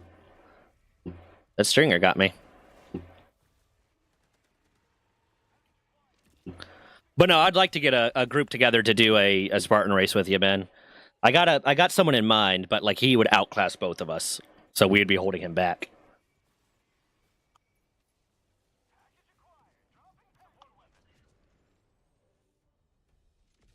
Man, there's not very many good artillery here. Oh shit, I didn't even see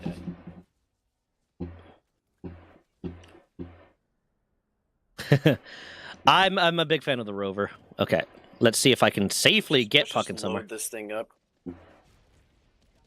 Nice shot, whoever took it down.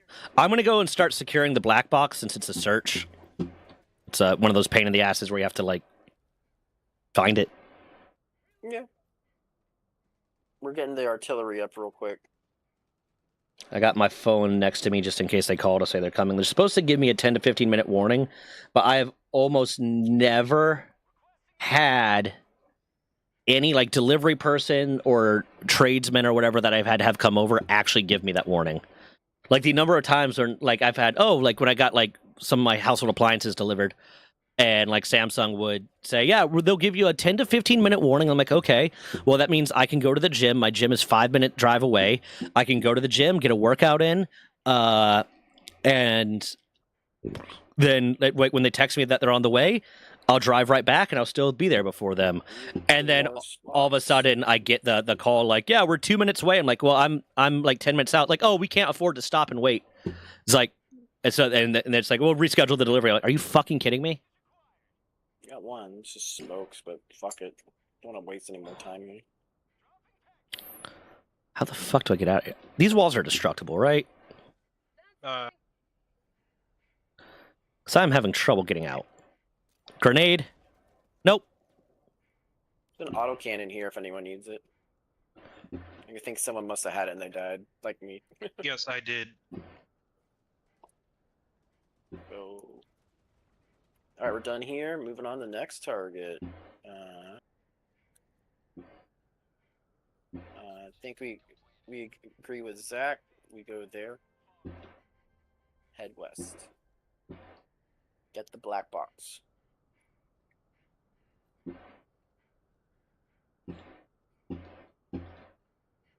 I got an arc thrower over here. Ooh. Oh, good gaming news. What's that?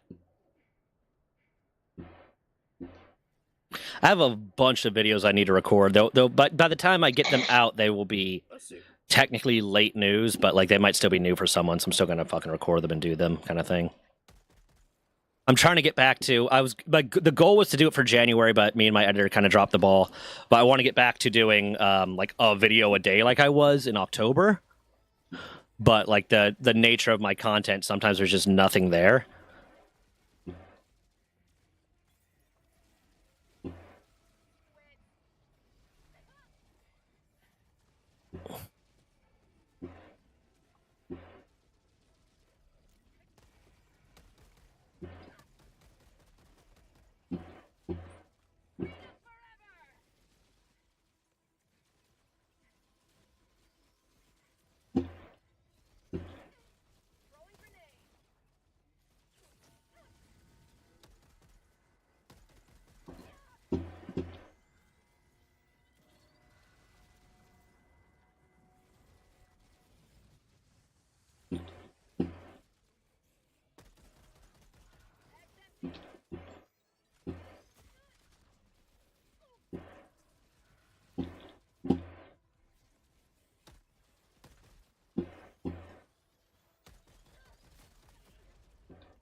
Fuck.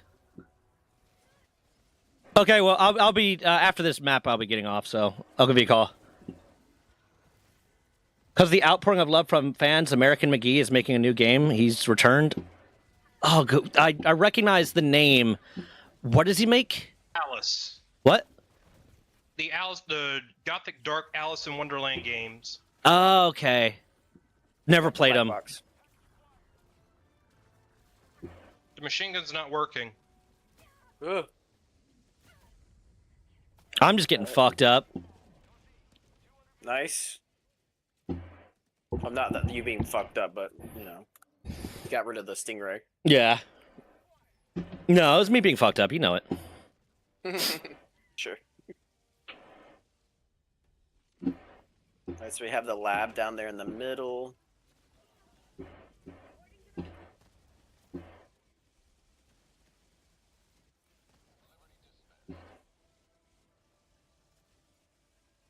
Yeah, it wouldn't let him make his third title.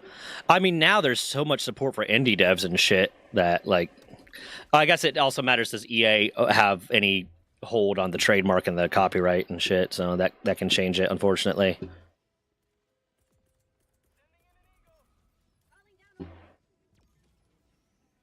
Alright, don't go toward whatever this outpost is here. Okay. Oh, you guys already destroyed it. Oh, well, I need to get rid of this anyways. I armed a hell bomb in the middle of that pit. That is not Staley. I have no idea who that is.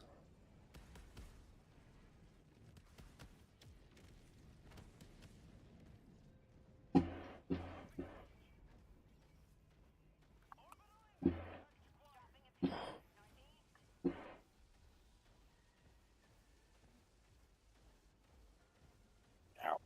Jesus. When did they get so accurate? The hell? To try and buy it off EA because they were sitting on it, but they had none of it.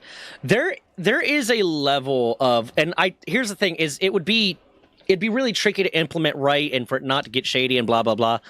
But there is almost a level where, depending on what the specific like type of IP you have, I feel like you shouldn't be allowed to sit on it and not use it. Like trademark, you can't. Trademark, you just can't sit on it and not use it, because if you don't use it, someone else can take it. Easy. I don't think you should be able to sit on a patent and not use it. Like, if you're not actively using the patent, especially for like medical patents, you should not be allowed to sit on it. Like being able to patent something just so other people can't make it and then still sell your other shitty product, kind of thing. And copyright does expire, but it takes like 65, 75 years for it to expire, because the basis is you and your descendants able to make a profit off of the thing. But I feel like you should be having to use that IP to sit on a copyright.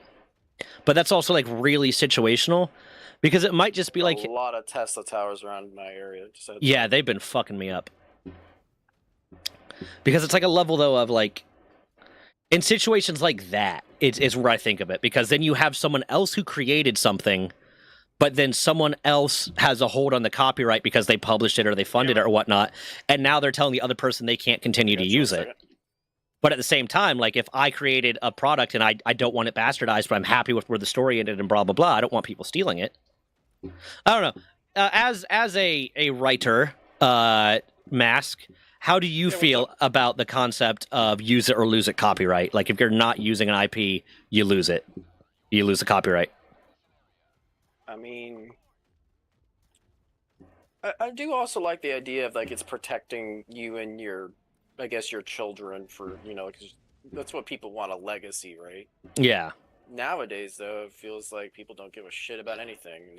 There's companies that just rip people off constantly. Yeah. Look at all the Chinese companies that just popped up overnight that just make AI slop of everything that ever was existed. Yeah, I mean that's the big thing. I get a lot of people in my comments that are like, IP shouldn't be legal. Like you shouldn't be able to own an idea. Blah blah blah. Like no, fuck you.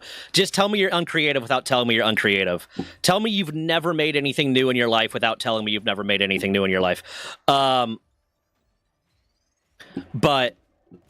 Like, my problem is when a lot of these companies, these publishers and stuff, basically end up becoming IP holding companies, where their whole thing is like they own the IP or they have a hold on the IP because they published a game, but everything in that creation was someone else's creative work, but now they can't leave that publisher and still make that thing because the publisher owns the IP. And I'm like, that's fucked up. And especially if they're not continuing to use that IP, because I'd almost be able to understand it to an extent if it's like, no, you can't do this. We have the IP rights to it, and we're continuing to make games with it. You can either work with us or you can fuck off. But like when they're not even making a product with it, and they're just saying, "Ha ha, fuck you, you can't do this." That's stupid. Yeah, I guess it also depends on how long, right? How Yeah. long is the statute of limitations of you haven't used it? Yeah. You know, has it been like 20 years? Has it been only 3? Yeah.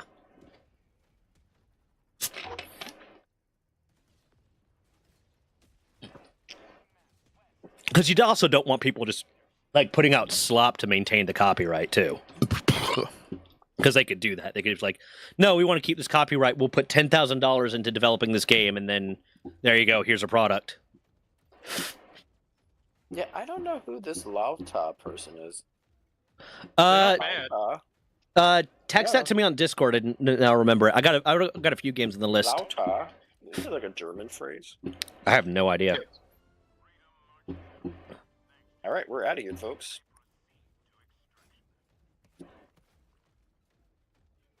Oop, did not realize that was a ledge. There goes my cankles. God dang it, Zach. I didn't do shit. I think You stepped on me. Don't get in the way of a giant fucking mech, my guy. I couldn't see.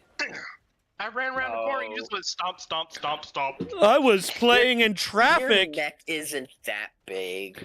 I was Big O is bigger. I was playing in traffic and I got run over. It's the car's fault. Fuck you. Yeah, but like in mech terms, you're like a Ford Fiesta.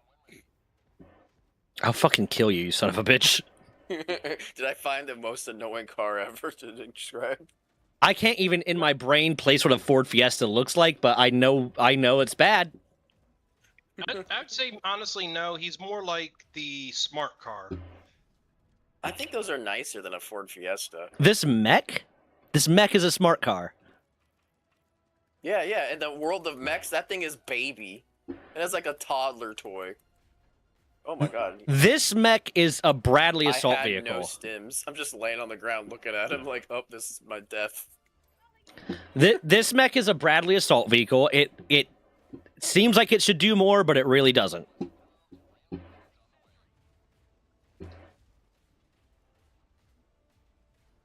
Where are we going? Where am I going? Going to Oh, extract. Go to Stack. extract. Stack, did you hear that the Marines started getting rid of all their tanks and a lot of their other shit that really should be with the Army? And then since they're not funding that anymore, they're not buying that and repairing them anymore, they just got like all the Marines now, like all the standard infantry Marines, just have like high-tech gear and like really good optics and really good plates and everything. I more so is like the fact that they are getting rid of the amphibious assault vehicles. It's like that's what the Marines do. That's why they're Marines. They're amphibious assault. There is the fact though that in the last like 20 years the Marines have been being treated just like a smaller, more angry army. When in reality that's not. They're the vanguard. It started with like, okay, the Marines initially they were the people that came off of the ships and immediately assaulted wherever they were going. They were the amphibious force, and then it kind of became like, okay, we got planes and stuff now, so now they're just the vanguard. So the Marines' job is to go in, secure the area, and then the army comes in and further secures it. But now it just does seem like they're being treated more like they're just fucking a smaller army. Almost landed on me. Which is why when people are like, "Oh, the Marines are getting rid of their tanks and stuff," I'm like, I don't know why they had them in the first place. That's what the army's for. Because it goes to standardized equipment really needed in most modern warfare. I mean, I think a lot of it was just the fact that they were treating them as a smaller army.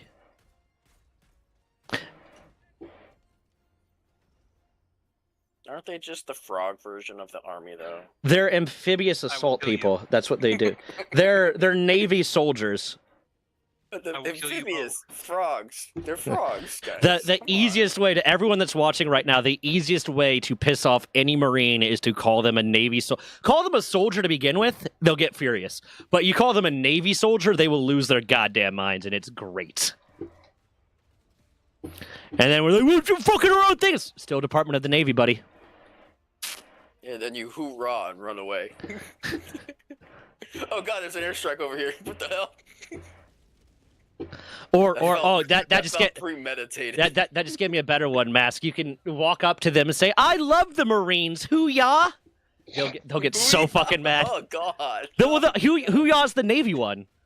Hoo-yah's the Navy one. Hoo-ah is the Army one, and hoorah is the Marine one. Yeah, hoorah. Oh god, there's difference? I didn't know there was differences. Yeah. Oh god. I don't fucking know why there's differences, but there's differences. They wanted to be different. That's sad. And then, like you, Dad, I'm different. Yeah. I'm different. And then I'm different. Yeah, I'm different. But then, yeah, the Navy has the Marines have like the famous Semper Fi. You might want to get on the Pelican. I armed the hell bomb. I don't trust that guy because he was aiming at you motherfuckers. Fuck. He pulled back and started aiming at you guys. So I thought he was going to try to kill us. I might be a dick right now, but like I was zero though. That's the weird thing. Sure. Yeah, I thought he was gonna try to kill you guys before you got on, so I took him out before he could. I'm gonna.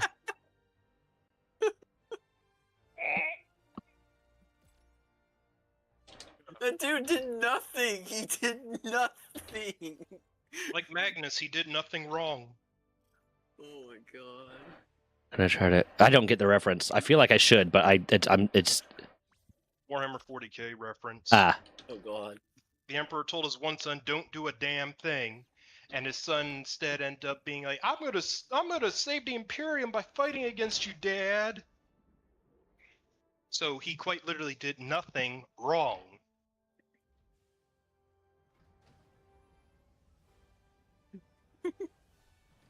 But yeah, no, the Marines also have Semper Fi, but the Navy has Semper Foe. Semper Fi stands for Semper Fidelis, which is always loyal. Dude had most kills. Less deaths.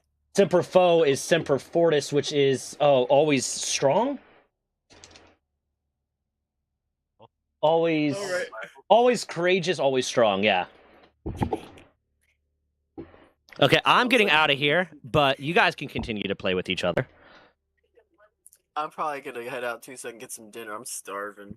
Fair. Yeah, I gotta get made something. I'm salivating. I need to stick around long enough for me to raid someone real quick, so I look cool. I need to do my meal prepping. I got salmon in the freezer. I'm gonna raid. It's good to catch up with you, Catman. I look forward to when we play the wiped Pal World. Yeah. I might try to install a voice chat mod in that just for funsies. Dude, I was thinking of making it where, like I said, like we had kingdoms and stuff. So maybe we Yeah. make like 2 large guilds, and then Yeah. everyone's just a part of the guilds. Yeah, and, and and we just make it so there's multiple. Like you have